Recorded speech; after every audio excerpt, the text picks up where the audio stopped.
मेरा मेरी बीवी के साथ झगड़ा हो जाता है। हमारा झगड़ा इसलिए शुरू हुआ था क्योंकि मैंने जो पैसे कंपनी के एम्प्लॉयज को सैलरी देने के लिए बचा के रखे थे, उसने वो पैसे अपने मेकअप और अपनी शॉपिंग पे खर्च कर दिया। ये सुनने के बाद मुझे काफी गुस्सा आता है। मैं उससे कहता हूँ काफी सारे लोग अपनी सैलरी का इंतजार कर रहे हैं, उन्हें पैसे देने के लिए हमने जो घर पिछले साल खरीदा था उसे बेचना पड़ेगा। ये सुनने के बाद मेरी बीवी गुस्से में कहती है हम वो नहीं बेच सकते। मैं उससे कहता हूँ वो घर मैंने अपने खुद के पैसों से खरीदा था, तो तुम मुझे मत बताओ कि मुझे क्या करना है। पर तभी मेरी बीवी मुझे बताती है मैंने वो घर मेरे छोटे भाई को दे दिया। उसके बाद वो अपना पर्स उठाती है और गुस्से में मुझसे कहती है तुम मेरे सामान को हाथ नहीं लगा सकते। मुझे काफी गुस्सा आता है और उससे वो पर्स मैं छीनने लगता हूँ। मैं अपनी ताकत का इस्तेमाल करके उससे वो पर्स छीन लेता हूँ और उस पर्स को चेक करने लगता हूँ क्योंकि उस घर के डॉक्यूमेंट्स उसके पर्स में थे। पर जैसे ही मैं पर्स चेक करता हूँ मुझे कुछ नहीं मिलता। मेरी बीवी मुझे बताती है मैंने तुमसे कहा तो मैंने वो घर अपने भाई को दे दिया है, हम उस घर में उसकी शादी करेंगे, तुम वैसे भी मुझे पैसे नहीं देने वाले थे। ये सुनने के बाद मेरा दिमाग चलना बंद हो जाता है, मुझसे और बर्दाश्त नहीं होता। मैं उससे कहता हूँ मैं तुम्हें डिवोर्स दे रहा हूँ। ये सुनते ही मेरी बीवी हैरान हो जाती है। वो कहती है आखिर तुम क्या कह रहे हो। मैं सोफे से उठता हूँ और कहता हूँ मुझसे अब और नहीं होगा, मैं तुम्हारे साथ और नहीं रह सकता। मैं सच में तुम्हारे प्यार में अंधा हो चुका था। और ये कहकर मैं अपने घर से निकल जाता हूँ। मैं रास्ते में चलते चलते काफी सोच विचार में था। मैं इतनी गहरी सोच में था कि मुझे पता भी नहीं चलता कि मैं कब रोड के बीच में आ चुका हूँ। मैं रोड पर चल ही रहा होता हूँ तभी एक कार मुझे आकर ठोकर मार देती है। मेरा फोन उस टक्कर की वजह से मेरे हाथ से छूटकर हवा में उड़ने लगता है। मेरी आंखों के सामने अंधेरा छा जाता है। मुझे कुछ चीजें दिखाई देती हैं। एक आवाज मुझे सुनाई देती है।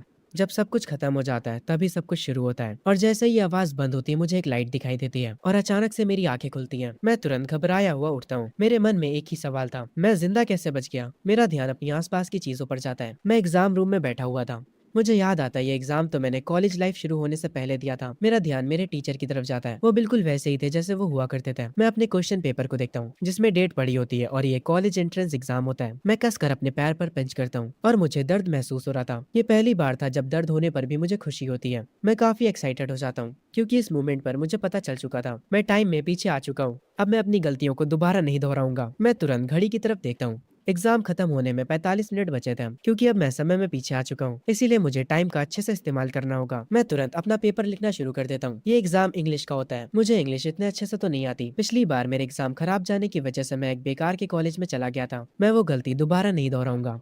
मैं क्वेश्चन पेपर को अच्छे से देखने लगता हूँ क्योंकि मेरे पास मेरी पिछली जिंदगी की मेमोरीज है, इसीलिए मैं याद करने की कोशिश करने लगता हूँ कि सही आंसर्स कौन से हैं। मैं अपने दिमाग पर काफी ज्यादा जोर डालता हूँ और धीरे धीरे करके मुझे सारे आंसर सही याद आने लगते हैं। मैं हर एक आंसर को सही लिखना शुरू कर देता हूँ। मैं अपने मन में सोचे जा रहा था, मुझे यकीन नहीं हो रहा कि मुझे सारे आंसर याद आ गए। शायद से भगवान ने मुझे एक और मौका दिया है। मैं तुरंत अपना एग्जाम लिखना शुरू कर देता हूँ बिना किसी देरी के। टीचर सारे लोगों पर ध्यान दे रहे होते हैं ताकि कोई चीटिंग ना कर सके। मेरा पेपर कुछ देर में हो जाता है। मैं अपने मन में सोच रहा होता हूँ इस बार मैंने पूरा पेपर सही करा है, अब मुझे उस बेकार के कॉलेज में नहीं जाना पड़ेगा। पूरा पेपर करने के बाद मैं बैठकर आराम करने लगता हूँ। तभी एग्जाम की जो बेल होती है वो बज जाती है, यानी एग्जाम खत्म हो चुका है। मैं तुरंत एग्जाम रूम से बाहर आता हूँ और हॉल में चलते हुए सोच रहा होता हूँ इस बार मुझे फ्यूचर में क्या बनना चाहिए। मैं गया जो कि पिछली जिंदगी में मेरी बीवी थी, मैं इस बार उसे अपनी जिंदगी खराब करने नहीं दूंगा। मेरा नाम है शुयान और मैं टाइम में पीछे आ चुका हूँ। मेरे चेहरे पर एक अजीब सी मुस्कान होती है, मानो जैसे मैं बहुत ही ज्यादा खुश हूँ। जब मैं स्कूल से निकलकर आगे जा रहा होता हूँ तभी पीछे से कोई मुझे आवाज देता है, अरे ओए शुयान, मेरे लिए तो रुको।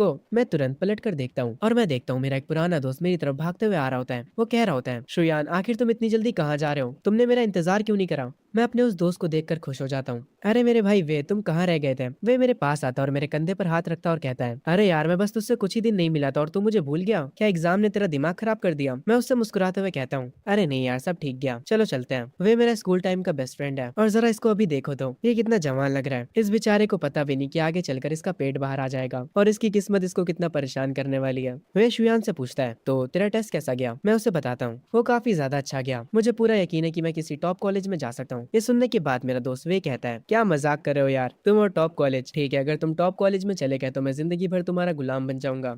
ये सुनने के बाद मैं कहता हूँ, ठीक है फिर तो तैयार हो जाओ मेरे गुलाम बनने के लिए। ये सुनने के बाद वे हैरान हो जाता है और वो कहता है, यार तुम तो काफी कॉन्फिडेंट लग रहे हो। उसके बाद वे मेरे पास भागते हुए आता है और मुझसे कहता है, चल आजा दूसरे स्कूल के भी चक्कर लगा लेते हैं। मैं उससे कहता हूँ, पर क्यों। वे कहता है, क्यों से तेरा क्या मतलब है, मैं को देखने और क्या, तुम हर टेस्ट देने के बाद उसे देखने नहीं जाते थे उसके स्कूल में, क्या तुम ये भी भूल चुके हो। मैंगियाओ का नाम सुनकर मुझे थोड़ा सा गुस्सा आ जाता है और मैं कहता हूँ, नहीं मुझे उसे देखने नहीं जाना। और ये कहने के बाद मैं जल्दी जल्दी आगे जाने लगता हूँ। वे पीछे से आते हुए कह रहा होता है, हे इतनी तेज भी मत भागो। वो मुझे रोक कर कहता है, यार मैंगियाओ तो तेरी 3 सालों की क्रश है, तुम हर सुबह उसके लिए ब्रेकफास्ट भी लेकर आते थे, वो भी 3 सालों तक लगातार, तो अचानक से तुम्हें क्या हो गया है। ये सुनने के बाद मैं वे से कहता हूँ, नहीं मुझे कुछ नहीं हुआ है, मैं बस अपने घर जाना चाहता हूँ ताकि मैं अपने पेरेंट्स के साथ डिनर कर सकूँ। ये सुनने के बाद वे कहता है, शुयान आज तुम काफी अजीब लग रहे हो, तुम्हें आखिर हुआ क्या है। मैं उससे कहता हूँ, हाँ, मुझे भी लगता है कि मैं थोड़ा वियर्ड बन चुका हूँ। तभी मुझे किसी और पर्सन की आवाज़ आती है। मैं तुरंत उधर पलट कर देखता हूँ। तब मैं देखता हूँ मेरी आंखों के सामने मेरी मॉम खड़ी होती हैं। वो मुझे अपने पास बुलाती हैं। मैं वैसे कहता हूँ, आज के लिए बहुत हो गया भाई। चल कल रात नेट कैफे में मिलते हैं। मैं अभी जा रहा हूँ। ये कहकर मैं वहाँ से जाने लगता हूँ। वे पीछे से कह रहा होता है, यार ये बातों को कितनी जल्दी बदलता है।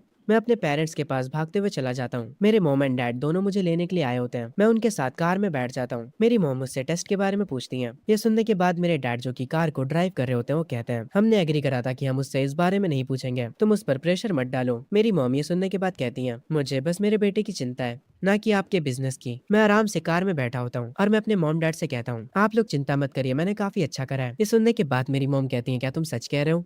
मैं उनसे कहता हूँ, मेरे नंबर एवरेज से ज्यादा आएंगे, मेरे नंबर्स के साथ मैं टॉप यूनिवर्सिटी में भी जा सकता हूँ। ये सुनने के बाद मेरे डैड खुश हो जाते हैं और वो खुशी में कहते हैं, चलो चलते हैं, इसी बात पर कुछ खा कर आते हैं। मेरे बेटे, आज रात मैं तुम्हारे साथ ड्रिंक करूंगा। मेरी मॉम भी काफी खुश होती है और वो कहती है, मुझे पहले से पता था मेरा बेटा बहुत ही ज्यादा समझदार है। मैं अपने मन में सोच रहा होता हूँ, मेरी पिछली जिंदगी में मैंने बहुत सारी बेवकूफी करी थी, इसीलिए आप दोनों को बहुत सारी मुश्किलें उठानी पड़ी थी। मैं दोबारा वो सब गलतियां नहीं करूंगा। बाहर खाना खाने के बाद हम अपने घर पर वापस आ जाते हैं। मैं टॉवल से अपना चेहरा पोंछ रहा होता हूँ। मैं मिरर में खुद को देखने लगता हूँ। अपने मन में सोचता हूँ, मुझे काफी अच्छा लग रहा है क्योंकि मेरी बॉडी वापस से पहले जैसी हो गई है। मैं मिरर में खुद को देखकर काफी ज्यादा खुश हो जाता हूँ। मैं वॉशरूम की लाइट्स को टर्न ऑफ करता हूँ और अपने मन में सोच रहा होता हूँ, मैं क्या हो, तुम इतनी भी कुछ खास नहीं थी, पर पता नहीं क्यों मुझे तुमसे प्यार हो गया, क्योंकि उसने मुझे कभी मना नहीं करा था, इसीलिए मुझे लगा था कि वो मुझे पसंद करती थी। पर अब मुझे समझ आ रहा है कि वो बस मुझे बेवकूफ बना रही थी। मैं बस उसका बैकअप प्लान था। मैं अपने कमरे में जाकर एक चेयर पर बैठ जाता हूँ और अपने फोन को चेक करने लगता हूँ। मैं देखता हूँ मैंने मैंगियो का नाम बेबी करके सेव कर रखा था, जो कि मुझे अब काफी ज्यादा क्रिंज लगता है। मैं तुरंत सेवेड कॉन्टेक्ट्स में जाकर वो नाम हटा देता हूँ। तभी मुझे मैंगियो का मैसेज आता है, जो कि उस मैसेज में कह रही होती है, तुम आज मुझसे मिलने क्यों नहीं आए? मैं अपने मन में सोचता हूँ, फाइनली इस महारानी को रियलाइज हो गया कि मैंने इसका पीछा करना बंद कर दिया है। मैं मैंगियो का जवाब देते हुए कहता हूँ, मेरे पास टाइम नहीं था। हम मैंगियो को देखते हैं जो कि अपने घर पर बैठी होती है और वो ये मैसेज देखकर गुस्सा हो जाती है और वो कहती है, तुम कैसे बेवकूफ हो, अगर तुम ऐसे ही मुझसे बात करने वाले हो तो मैं तुमसे बात करना बंद कर दूंगी। ये कहकर मैंगियो अपना फोन रख देती है। मैं तुरंत उसका ये मैसेज देखता हूँ और रिप्लाई में कहता हूँ, मुझे कोई दिक्कत नहीं है। उसके बाद मैं भी अपना फोन रख देता हूँ और जाकर विंडोज की तरफ खड़ा हो जाता हूँ। मैं अपने आप से कह रहा होता हूँ,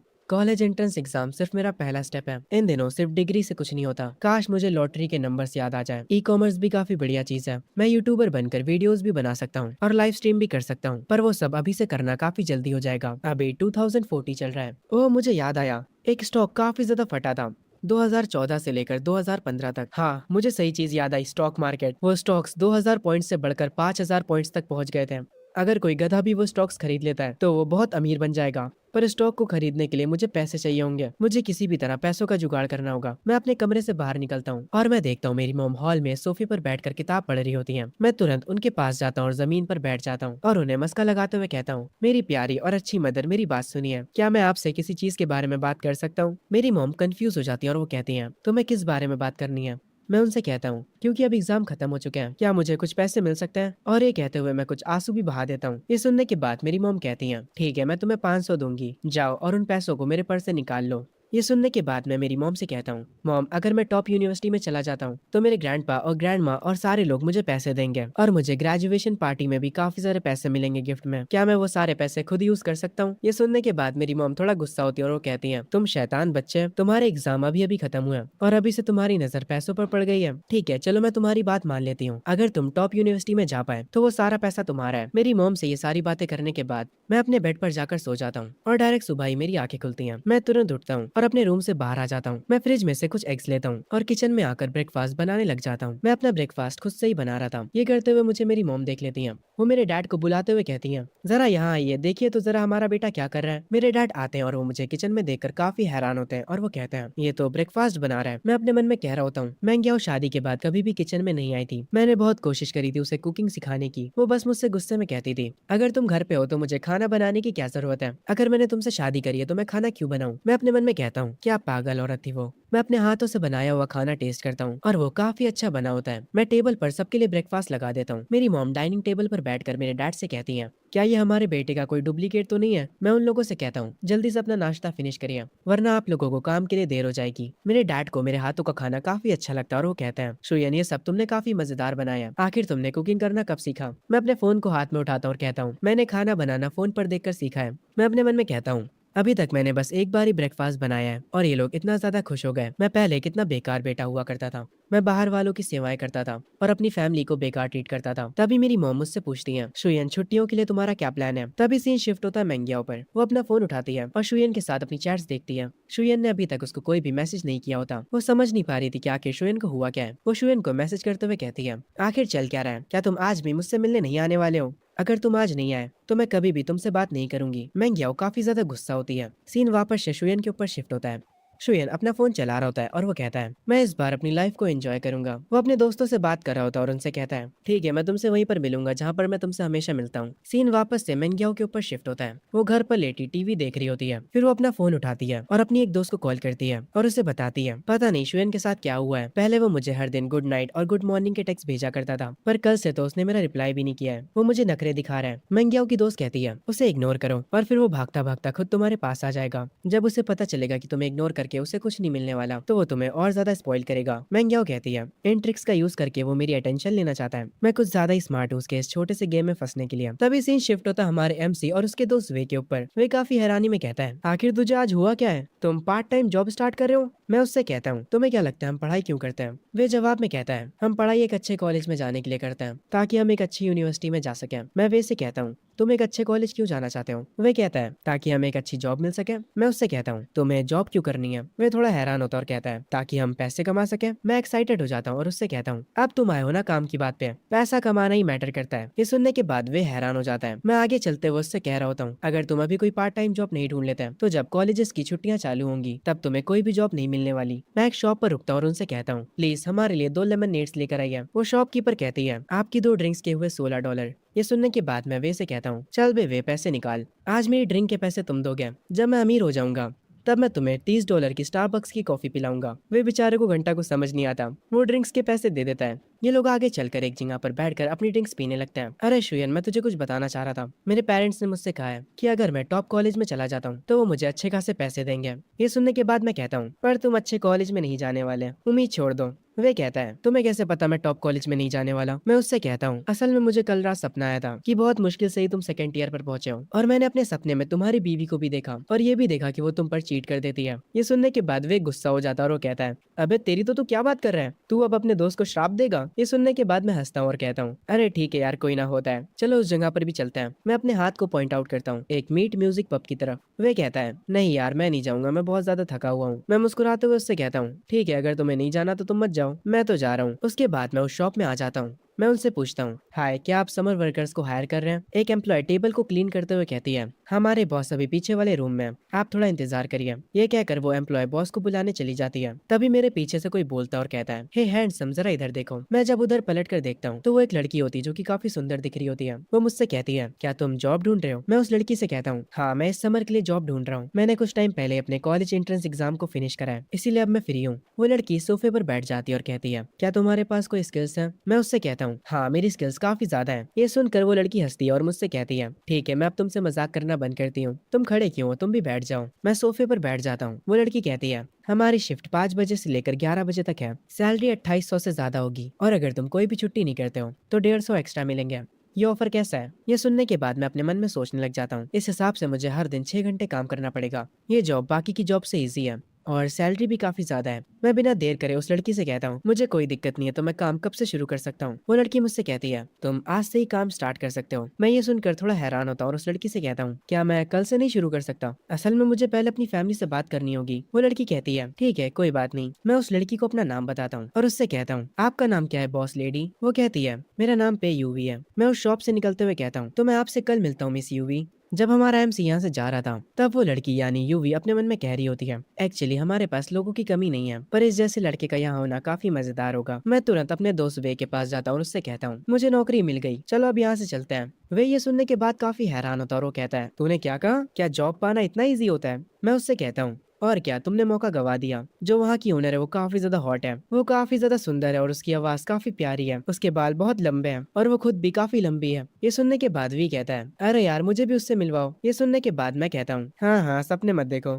खुद से जाओ अगर तुम्हें उसे देखना है तो। ये सुनने के बाद वे कहता है, अरे यार चलो भी ना। मैं वे से कहता हूँ, हे वे, तुम अमीर बनना चाहते हो? वे कहता है, ऑफ कोर्स यार। मैं वे से कहता हूँ, तो मुझे कुछ पैसे उधार दे दो। ऐसा तो मेरे दोस्त भी करते हैं मेरे साथ। खैर, स्टोरी पर वापस आते हैं। मैं वे से कहता हूँ, मैं तुम्हें अगले साल डबल पैसे वापस करूंगा। वे कहता है, तुम क्या करने वाले हो? मैं उससे कहता हूँ, मुझे एक जगह के बारे में पता है, एक इंटरनेट कैफे जहाँ पर अगर तुम 500 डिपॉजिट करोगे तो तुम्हें 1000 का बोनस मिलेगा। वे ये सुनने के बाद कहता है, तुम मुझसे मजाक करना बंद करो। मैं वे को एक पेड़ की तरफ इशारा करते हुए कहता हूँ, तुम्हें वो पत्ती दिख रही है जो सबसे ऊपर है? अगर तुमने उसे छू लिया तो तुम बॉस हो। वे और मैं तुरंत जाकर उस पत्ती को छूने के लिए जंप करने लगता है। मुझे काफी मजा आ रहा था ये करने में। तभी वे उस पत्ती को छू लेता है। हम बैठ जाते हैं। वे मुझसे कहता है, हे शुयन, तुमने वो देखा ना? मैंने उस पत्ती को टच कर लिया था।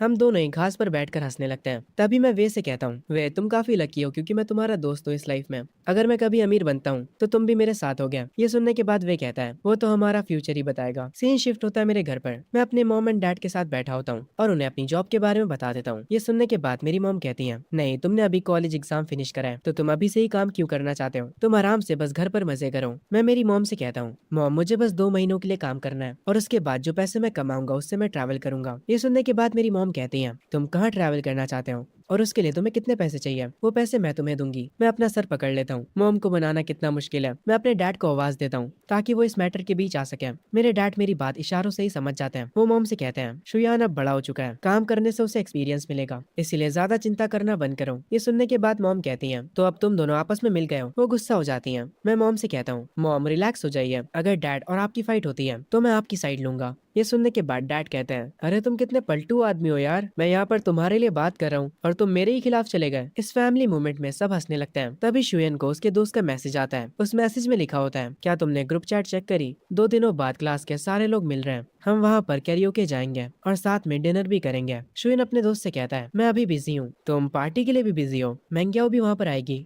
मैं रिप्लाई में अपने दोस्त को कहता हूँ, वो आए या ना आए मुझे उससे क्या। मेरा दोस्त मुझे कहता है, बस भी कर यार, नॉन चैलेंट बनने की एक्टिंग मत कर। अगर ऐसा ही है तो दोबारा तो कभी महंगियाओं से बात मत करना। मैं अपने फोन को साइड में रख देता हूँ और अपने कंप्यूटर को देखने लग जाता हूँ। तभी सीन शिफ्ट होता है अगले दिन उसी शॉप में। शुयन यहाँ पर आ चुका होता है। वो कहता है, बॉस मैं आ गया। मेरी बॉस कहती है, ओह तुम तो सच में आ गए। इस जमाने के बच्चे कोई काम को ज्यादा दिनों तक नहीं करते हैं। मैं ये सुनने के बाद उनसे कहता हूँ, मैं हमेशा अपने प्रोमिसेस निभाता हूँ। ये सुनने के बाद मेरी बॉस स्माइल करती है और मुझसे कहती है, तुम्हारा काम सिंपल है, बस कुछ ड्रिंक्स को सर्व करना और बाकी साफ सफाई करना। जाओ और पहले जाकर यूनिफॉर्म पहन लो। बॉस के ये कहने के बाद मैं चेंजिंग रूम में आ जाता हूँ और काम पर की यूनिफॉर्म पहन लेता हूँ। मैं बाहर निकलता हूँ और सारी चीजों को सेट करना शुरू कर देता हूँ। मैं देखता हूँ यहाँ पर बहुत सारे कस्टमर्स आए होते हैं। 2 लड़कियां ड्रिंक्स कर रही होती हैं और एक कपल भी आया होता है। तभी मेरी बॉस मुझसे पूछती है, शुयान तुम्हारी कोई गर्लफ्रेंड है? मैं उनसे कहता हूँ, नहीं मेरी कोई गर्लफ्रेंड नहीं है। उस कपल को देखते हुए मैं अपने मन में सोचता हूँ, पहले मेरा प्यार सिर्फ और सिर्फ मैंग्याओ के लिए हुआ करता था, मैं किसी और पर ध्यान भी नहीं देता था। मेरी बॉस मुझसे कहती है, पर तुम तो बहुत हैंडसम हो, क्या स्कूल में लड़कियां तुम्हारे पीछे नहीं पड़ी थी? मुझे पक्का पता है तुम्हारे पीछे बहुत सी लड़कियां पागल होंगी, इसीलिए मुझसे झूठ मत बोलो। मैं ये सुनने के बाद बॉस से कहता हूँ, अरे कसम से मेरी कोई गर्लफ्रेंड नहीं है। अगर मैं सच बोलूँ तो मुझे नहीं लगता किसी को डेट करना कोई अच्छी चीज होती है। ये सुनने के बाद मेरी बॉस कहती है, तुम्हें डेटिंग करना पसंद नहीं है तो फिर तुम्हें क्या करना पसंद है? मैं मेरी बॉस से कहता हूँ, मुझे पैसे पसंद है, और मैं हंसने लगता हूँ। ये सुनने के बाद मेरी बॉस कहती है, तुम सच में कितने बड़े पागल हो पैसों के पीछे, जबकि अभी तुम बस एक हाई स्कूलर हो। तभी यहाँ पर एक पर्सन आता है जिसके पास गिटार होता है। वो तुरंत माइक की ओर जाता है और परफॉर्म करना शुरू कर देता है। एक एम्प्लॉय बॉस से कहती है, मैडम ये आज फिर से देर से आया है। बॉस कहती है, अरे छोड़ो, इन दिनों अच्छे सिंगर्स को ढूंढना बहुत मुश्किल काम है। वो सिंगर अपना परफॉर्मेंस शुरू कर देता है। मैं तुरंत बॉस के पास जाता हूँ और कहता हूँ, आखिर ये बंदा एक दिन में कितने कमा लेता होगा? मेरी बॉस मुझसे कहती है, ये 2 घंटे गाना गाने का $150 चार्ज करता है। तुम्हें इससे जलन तो नहीं होगी? वो सिंगर अपने स्टेज पर आराम से परफॉर्म कर रहा होता है। उसकी सिंगिंग को सुनकर मैं अपनी बॉस से कहता हूँ, पर वो इतना भी अच्छा नहीं गा रहा है। ये सुनने के बाद मेरी बॉस कहती है, अगर तुम्हें लगता है कि ये अच्छा नहीं गा पा रहा है तो कैसा रहेगा आज रात इसके बाद तुम गाओ, अगर तुम इससे बेटर गाते हो तो मैं तुम्हें $100 एक्स्ट्रा दूंगी। ये सुनने के बाद मैं थोड़ा सोच में पड़ जाता हूँ और अपने मन में कहता हूँ, पिछली जिंदगी में मैंने कुछ सालों तक गिटार की प्रैक्टिस करी थी ताकि मैं मैंग्याओ को इम्प्रेस कर सकूं। तो हाँ, मैं गिटार बजा सकता हूँ। मैं बॉस से कहता हूँ, हाँ ये ठीक है, मैं कर लूंगा। तभी मेरे फोन पर किसी का मैसेज आता है और मैं अपने फोन को पलट कर रख देता हूँ। ये देखने के बाद मेरी बॉस कहती है, तुम रिप्लाई क्यों नहीं कर रहे हो? तुम्हारी गर्लफ्रेंड को तुम्हारी चिंता हो रही होगी। मैं अपनी बॉस को बताता हूँ, वो नोटिफिकेशन क्लास रियूनियन की थी, मैंने उनसे कह दिया कि मैं नहीं आने वाला। ये सुनते ही मेरी बॉस कहती है, तो ये बात है, हाई स्कूल रियूनियन जल्दी नहीं हुआ करता है, तुम्हें वहाँ पर जाना चाहिए। क्या तुम काम से छुट्टी मांगने के लिए शर्मा रहे हो? मैं टेबल को साफ करते हुए कहता हूँ, नहीं ऐसा नहीं है, असल में मुझे रियूनियंस काफी बोरिंग लगता है। मेरी बॉस मुझसे कहती है, कोई बात नहीं, मैं तुम्हें छुट्टी दे रही हूँ, तुम कल काम पर मत आना। वैसे भी अगर एक पर्सन गायब होगा तो शॉप को कोई नुकसान नहीं होगा। ये सुनने के बाद मैं मेरी बॉस से कहता हूँ, ठीक है मैं समझ गया, आपका शुक्रिया। मैं ड्रिंक्स के गिलास को अपने हाथों पर पकड़े होता हूँ और अपने मन में कहता हूँ, ठीक है महंगे आओ, टाइम आ चुका है जब तुम एक नए शुयान से मिलोगी। मैं वो ड्रिंक सारे कस्टमर्स में सर्व कर देता हूँ। मैं वापस आकर बॉस से बातें कर रहा होता हूँ, तभी वो सिंगर अपना परफॉर्मेंस खत्म करके यहाँ से जाने लगता है, पर मेरी बॉस उसे रोक लेती है और कहती है, हे देखो हमारे यहाँ पर एक नया समर वर्कर आया है, इसका नाम शुयान है और ये गाना भी गा सकता है, क्या तुम बैकअप में इसके साथ गाना गाओगे? ये सुनने के बाद वो सिंगर गुस्सा हो जाता है और वो कहता है, मैं इसके लिए प्ले करूंगा। मैं उस सिंगर से कहता हूँ, हे भाई क्या मैं कुछ समय के लिए तुम्हारा गिटार ले सकता हूँ? वो सिंगर गुस्से में मुझसे कहता है, तुझे ये बजाना भी आता है? मैं भी थोड़ा एटीट्यूड में कहता हूँ, हाँ मुझे आता है। वो सिंगर मुझे अपना गिटार दे देता और कहता है, ये लो और इसे खराब मत कर देना। मैं उस गिटार को लेकर स्टेज पर पहुंच जाता हूँ और उससे बजाना शुरू कर देता हूँ। मेरी उंगलियां गिटार के स्ट्रिंग्स को छू रही थी। मैं अपने मन में सोच रहा होता हूँ, मुझे कौन सा गाना गाना चाहिए। मुझे कोई मॉडर्न गाना चूज करना चाहिए जो कि यहाँ पर सबको पसंद आए।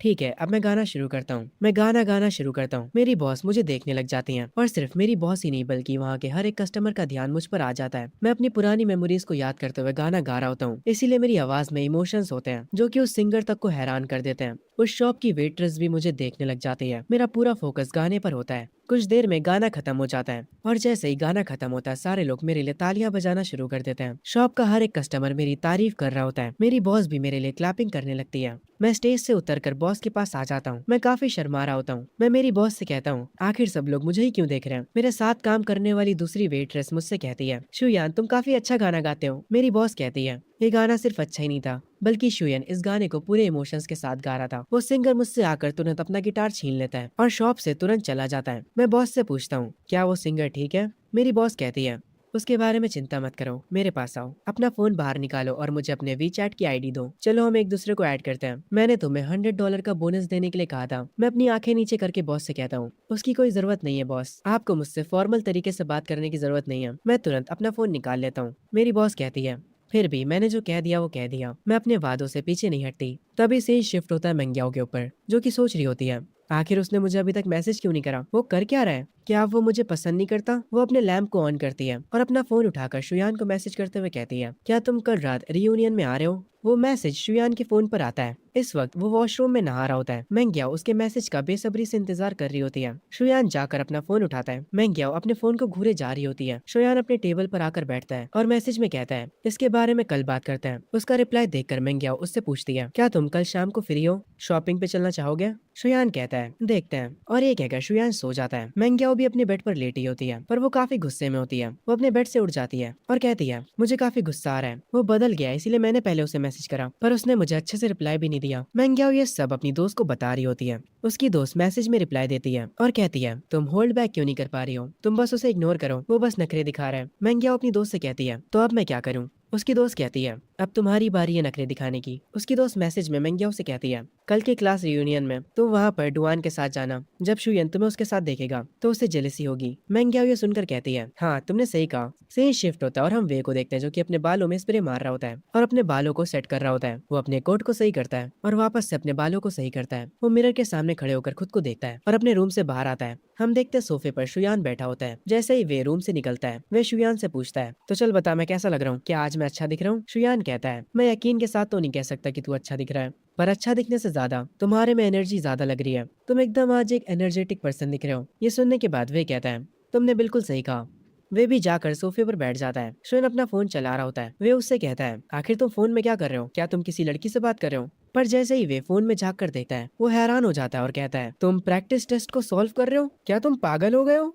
हमारे कॉलेज एंट्रेंस एग्जाम खत्म हो चुके हैं। ये सुनने के बाद मैं कहता हूँ, अरे यार तुम खुद से कुछ भी मत सोचा करो, ये फॉर्म ड्राइविंग टेस्ट के लिए है। जब हम कॉलेज चले जाएंगे तो इन सब के लिए हमारे पास टाइम नहीं होगा। ये सुनने के बाद वे थोड़ा घबरा जाता है और वो कहता है, हे शुयान, क्या मैंग्याओ ने तुम्हें छोड़ दिया है और उसी वजह से तुम पागल हो गए हो? मैं अभी भी फोन में फॉर्म भर रहा होता हूँ और वे से कहता हूँ, मैंने तुमसे कहा तो था मुझे मैंग्याओ से कोई मतलब नहीं है। ये सुनते ही मेरा दोस्त वे कहता है सच में? मुझे यकीन नहीं होता। सीन शिफ्ट होता हाई स्कूल के बाहर। सारे स्टूडेंट्स रियूनियन के लिए यहाँ पर आ चुके होते हैं। शुयान अभी भी अपने फोन में लगा होता है। वे मॉनिटर से कहता है, मॉनिटर ऑलरेडी 5 बज चुके हैं, चलो भी अब कुछ खाने चलते हैं। मॉनिटर किसी को फोन लगा रहा होता है। वो वे से कहता है अभी भी मियोंग और शियान और डुआन मिसिंग है, तुम लोगों को पता है वो कहाँ पर है? ये सुनने के बाद शुयान कहता है मुझे कैसे पता होगा। तभी बाकी के कुछ मिसिंग स्टूडेंट्स यहाँ पर आ जाते हैं, पर यहाँ पर अभी भी मेंग्याओ और डुआन नहीं आए होते हैं। ये देखने के बाद वे हैरान होता है। शुयान अभी भी अपने फोन में कुछ कर रहा होता है और वो इतना ध्यान नहीं देता। तभी मॉनिटर को डुआन की कॉल आती है। वो कॉल पर मॉनिटर से कहता है वो और मेंग्याओ साथ में है, उन्हें आने में थोड़ा टाइम लग सकता है। ये सुनने के बाद मॉनिटर कहता है ठीक है, तो हम लोग पहले पहुंच जाते हैं एंड कुछ खाने के बाद हम कैरियोके जाएंगे। सेम शिफ्ट होता है, ये लोग किसी बढ़िया से रेस्टोरेंट में होते हैं। वे अपनी ड्रिंक को उठाकर कहता है चलो सारे के सारे चीयर्स करते हैं। सब लोग यहाँ पर डिनर एंजॉय कर रहे होते हैं। यहाँ पर बहुत सारे स्टूडेंट्स होते हैं। उसके बाद ये लोग कैरियोके में जाते हैं। सब लोग बारी बारी से गाना गा रहे होते हैं और एकदम हंसी मजाक का माहौल बना होता है। तभी वे इस बीच शोएन के पास आता है और वो शोएन से कहता है आखिर तुम बूढ़े आदमियों जैसे बैठकर यहाँ पर क्या कर रहे हो, चलो भी हमारे साथ गाना गाओ। शोयान ये सुनने के बाद कहता है मैं बस थोड़ी देर और यहाँ पर हूँ, उसके बाद मैं चला जाऊंगा। वह शोयान के पास वाली सीट पर बैठ जाता है और उससे कहता है मेंग्याओ भी अभी तक नहीं आई है। तभी एक बंदा दरवाजा खोलकर अंदर आता और कहता है लिंजिया बाहर किसी से बहस कर रहा है, ऐसा लगता है जल्दी ही लड़ाई होने वाली है। मॉनिटर तुरंत उठता है और कहता है चलो चलते हैं, देखते हैं वहाँ पर क्या हो रहा है। वे भी बाहर जाने लगता है। वो शोयन से कहता है ओए तू क्या कर रहा है वहाँ पर बैठा हुआ, जल्दी करो चलो नीचे। हम देखते हैं ये लिंजिया नाम का स्टूडेंट अपने से काफी बड़े बंदे से भिड़ रहा होता है। वो मस्कुलर बंदा कहता है क्या बे छोटे तुझे जीने से प्यार नहीं है? यहाँ पर मॉनिटर आता है, वो कहता है अरे मेरे बड़े भाई उसने बहुत ज्यादा पी ली है, मैं उसकी तरफ से माफी मांगता हूँ। वो मस्कुलर बंदा कहता है अब तू कौन है चिरकुट, चला जा यहाँ से वरना पिट पिट जाएगा। हम देखते हैं असल में ये फाइट वॉशरूम में हो रही होती है। सारे लोग वॉशरूम के बाहर भीड़ लगा देते हैं। शोयान उस भीड़ में से होकर अंदर जाता है। शोयान यहाँ का नजारा देखकर अपने मन में कहता है लिंजिया कुछ ज्यादा ही बन रहा था, हल्का सा उसने ड्रिंक क्या कर लिया, उसे लगने लगा वो किसी से भी भिड़ सकता है। और ये मस्कुलर बंदा ये भी शराब के नशे में पागल हो चुका है। शोयान उनके बीच में जाता और कहता है अरे यार हमारे क्लासमेट से जरा सी गलती हो गई, असल में हमने कुछ टाइम पहले कॉलेज एंट्रेंस एग्जाम को फिनिश करा है, तो यार माफ कर दो हमें। वो मस्कुलर बंदा चिल्लाते हुए कहता है अब तू कौन है बे, मेरे रास्ते से हट जा। ये सुनने के बाद शोयान को भी गुस्सा आ जाता है और वो कहता है यार तुम अच्छे से बात नहीं कर सकते हो क्या, तुम क्या ये बात भूल रहे हो कि हम अभी तक स्टूडेंट्स हैं? अगर तुम सच में सीन को बढ़ाना चाहते हो तो मैं तुम्हें नहीं रोकूंगा। तुम्हें क्या लगता है जब पुलिस आएगी तो वो किसकी साइड लेगी, तुम्हारी या फिर हम स्टूडेंट्स की? जरा सोचो इसके बारे में। ये सुनने के बाद उस मस्कुलर बंदे को गुस्सा तो आता है, पर वो इतना जान चुका था कि शोयन सही कह रहा है। शोयन दोबारा से कहता है चलो भी भाई अब इस मामले को खत्म करते हैं। वो मस्कुलर बंदा कहता है ठीक है जाओ, तुम लोगों को माफ करा, मैं वैसे भी आज अच्छे मूड में हूँ, मुझे अपना टाइम खराब नहीं करना बच्चों के साथ बहस करके। शोयन मुस्कुराते हुए कहता है तुम्हारा शुक्रिया बड़े भाई, अपना ध्यान रखना। वो मस्कुलर बंदा वहाँ से चला जाता है। सब लोग वापस से कैरियोके में आ जाते हैं गाना गाने के लिए। दो लड़के व्हाइट शर्ट में बैठे होते हैं और वो लोग शोयन के बारे में बुरा भला कह रहे होते हैं। वो लोग कह रहे होते हैं शोयन एकदम डरपोक बंदा है। वे की नजर उन दोनों पर पड़ जाती है। दूसरा व्हाइट शर्ट वाला बंदा कहता है हाँ तुम बिल्कुल सही कह रहे हो, शोयन बिल्कुल फट्टू है। इनकी बातें सुनने के बाद वे को गुस्सा आ जाता है और वो कहता है जरा देखो तो कौन बातें कर रहा है, जब लफड़ा हुआ था तब तुम लोग तो भाग गए थे और अब तुम लोग यहाँ पर आकर अपना मुंह चला रहे हो, जबरदस्ती के टफ गए होने की एक्टिंग कर रहे हो। ये सुनने के बाद वो दोनों लड़के शर्मिंदा हो जाते हैं, पर शोएन इन सारी चीजों पर ध्यान नहीं देता। वे शोएन से कहता है यार वो लोग तुम्हारे बारे में बकवास कर रहे थे, पता नहीं वो लोग तुम्हें फट्टू क्यों कह रहे थे। शोएन कहता है जब बातों से सब कुछ सॉल्व हो सकता है तो लड़ाई करने की क्या जरूरत है, उन्हें आगे चलकर समझ आ जाएगा कि लड़ाई करने से सब कुछ ठीक नहीं हो जाता, अभी ये सब बच्चे हैं। ये सुनने के बाद वे कहता है यार आजकल तुम कुछ ज्यादा ही बड़ों वाली बातें नहीं कर रहे हो। शोएन कहता है अरे यार मैं बड़ा ही तो हूँ, मैं तुम्हारा पापा हूँ, भूल तो नहीं गए तुम। ये सुनने के बाद वे कहता है अबे तू साले चुप रहा कर। शोएन अपनी ड्रिंक को एंजॉय कर रहा होता है और वे भी। ये लोग बार बार ड्रिंक करे जा रहे होते हैं। शोएन थोड़ी देर में कहता है यार अब मैं इससे ज्यादा नहीं पी सकता, और ये कहकर वो सो जाता है। तभी वे उसे उठाते हुए कहता है ओए शोएन जल्दी उठ, मैनग्याओ आ चुकी है। ये सुनने के बाद शोएन धीरे से अपनी आंखें खोलता है। उसके सामने मैनग्याओ खड़ी होती है और वो कहती है क्या तुम्हें लगा मैं और डुआन डेट कर रहे हैं इसीलिए तुमने इतनी ज्यादा पी ली? पर शोयन इसकी बातों पर ध्यान नहीं देता और वो कहता है मुझे नींद आ रही है, मुझे सोने दो। ये सुनने के बाद सब हैरान हो जाते हैं। वे कहता है शोयन उठ जा, तेरे सामने मेंग्याओ खड़ी है। शोयन जब दोबारा से अपनी आंखें खोलता है तो उसे छोटी वाली मेंग्याओ की जगह बड़ी वाली मेंग्याओ दिख रही होती है, जो कि उसकी बीवी थी। शोयन अपने सर पर हाथ रखता और कहता है मैंने कुछ ज्यादा ही पी लिया, इसीलिए अब मैं घर जा रहा हूँ। ये कहने के बाद वो मेंग्याओ के सामने से निकल जाता है। मेंग्याओ और उसकी दोस्त काफी हैरान हो जाती हैं। मेंग्याओ की दोस्त उससे कहती है कोई बात नहीं मेंग्याओ, वो बस जेलस है और तुम्हें चिढ़ाने के लिए नाटक कर रहा है। पर मेंग्याओ की आंखों से आंसू आ जाते हैं। वो कहती है शायद से तुम सही कह रही हो। हम शोयन को देखते हैं जो कि एक नदी के पास खड़ा होता है। एक लड़की उसके पास में गिटार बजा रही होती है। शोयन अपनी सोच में डूबा होता है, पर तभी उसे उल्टी जैसा फील होने लगता है। वो पास में बैठी लड़की से कहता है हे तुम्हारे पास टिश्यू होगा क्या? वो लड़की उसे टिश्यू दे देती है। शोयन अपना मुंह साफ करता है और उस लड़की को शुक्रिया बोलता है। वो लड़की वापस से अपना गिटार बजाने लगती है। शोयन नदी को देखने लगता है और वो लड़की जो गिटार बजा रही होती है वो उसे सुन रहा होता है। आखिर में वो भी सीढ़ियों पर बैठ जाता है। वो उस लड़की को कहता है, तुम स्ट्रिंग्स पर कुछ ज्यादा ही प्रेशर डाल रही हो और तुम्हारी टाइमिंग भी सही नहीं है, पर वो ट्यून काफी अच्छी है। वो लड़की शोएन को देखती है। शोएन थोड़ा हैरान हो जाता है। तभी वो लड़की अपना गिटार शोएन को देने लगती है। शोएन कहता है, आखिर तुम क्या कर रही हो? लग रहा है तुम्हें मेरी बातों का बुरा लग गया। क्या तुम देखना चाहती हो कि मैं क्या कर सकता हूँ? शोएन उठता है और उससे वो गिटार ले लेता है और सीढ़ियों पर बैठकर उसे बजाना शुरू करता है। जैसे जैसे उसकी उंगलियां गिटार पर चल रही होती हैं, वो लड़की शोएन को हैरानी से देखती है। उसके चेहरे पर एक मुस्कुराहट आ जाती है, जैसे मानो उसे शोएन का गाना पसंद आ रहा हो। शोएन भी फुल इमोशंस के साथ गिटार को बजा रहा होता है। वो लड़की उसकी गिटार की स्किल्स को देखकर काफी हैरान हो जाती है। शोएन खड़ा होता है और कहता है, मैंने अभी तक खुद को इंट्रोड्यूस नहीं करा। मेरा नाम शोएन है। वो उस लड़की को उसका गिटार वापस देता है, पर वो लड़की शोएन से कुछ भी नहीं बोलती। तभी दूर से एक कार की आवाज आती है। वो मुझे अपना हाथ दिखाती है, जैसे मुझे बाय बोल रही हो। उसके बाद वो पलट कर चली जाती है। मैं भी उसे बाय बोलता हूँ और अपने मन में सोचता हूँ, ये लड़की कितनी प्यारी थी, पर उसने मुझसे कुछ बोला नहीं। शोएन को बुरा लगता है कि उस लड़की ने उसका जवाब नहीं दिया, पर वो देख नहीं पाता कि वो लड़की यहाँ से जाते वक्त स्माइल कर रही होती है। शोएन वापस से सोच में पड़ जाता है। तभी सीन शिफ्ट होता है अगली सुबह। वो अपने बेड पर सो रहा होता है। तभी उसके फोन पर मेनग्याओ का मैसेज आता है। उस मैसेज की आवाज से उसकी आंखें खुलती हैं। वो अपने बेड से उठता है और अपना फोन उठाकर उन मैसेजेस को देखता है। उन मैसेजेस में मेनग्याओ कह रही होती है, शोएन तुम्हें कोई गलतफहमी हुई है। मैं कल पूरा दिन अपनी दोस्त के साथ थी और मैं रास्ते में डुआन से टकरा गई थी। मैंने सुना एक नया आर्केड खुला है। क्या तुम आज शाम मेरे साथ जाना चाहोगे वहाँ? शोएन दूध पीते पीते उसके ये सारे मैसेजेस देख रहा होता है। शोएन उसके रिप्लाई में कहता है, तुम्हें ये सब मुझे एक्सप्लेन करने की जरूरत नहीं है, और मैं आज शाम बिजी हूँ और मैं काफी समय तक बिजी ही रहने वाला हूँ। मैन गया अपने घर पर होती है। मैन गया अपने मन में सोचती है, क्या अब मैं इसे पसंद नहीं हूँ? इसके बाद शोएन का कोई भी जवाब नहीं आता। मैन ग्याओ की आंखों में आंसू आ जाते हैं। से शिफ्ट होता है शोएन की शॉप पर। वहाँ पर वो देखता है बॉस खुद से कुछ बॉक्सेस को उठा रही होती है। वो तुरंत भागते हुए उनके पास जाता है और उनसे कहता है, रुकिए मैं आपकी मदद करता हूँ।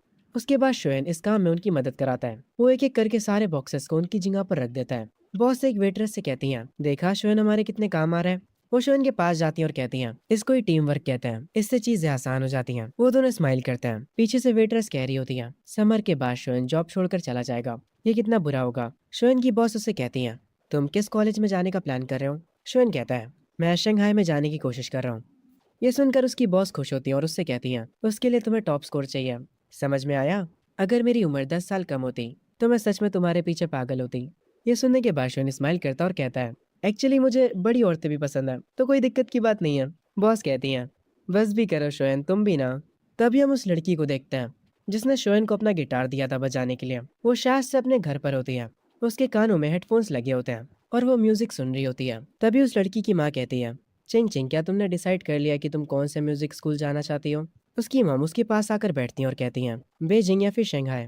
वो लड़की कहती है, मैंने अभी डिसाइड नहीं करा है। उसकी मॉम कहती हैं, अगर तुम बेजिंग जाती हो तो मैं तुमसे मिलने के लिए आती रहूंगी। वो लड़की कहती है, मॉम कुछ दिनों में मेरा बर्थडे आने वाला है। उसकी मॉम कहती हैं, तुम्हें जो भी गिफ्ट चाहिए मैं तुम्हें वो सब खरीद दूंगी।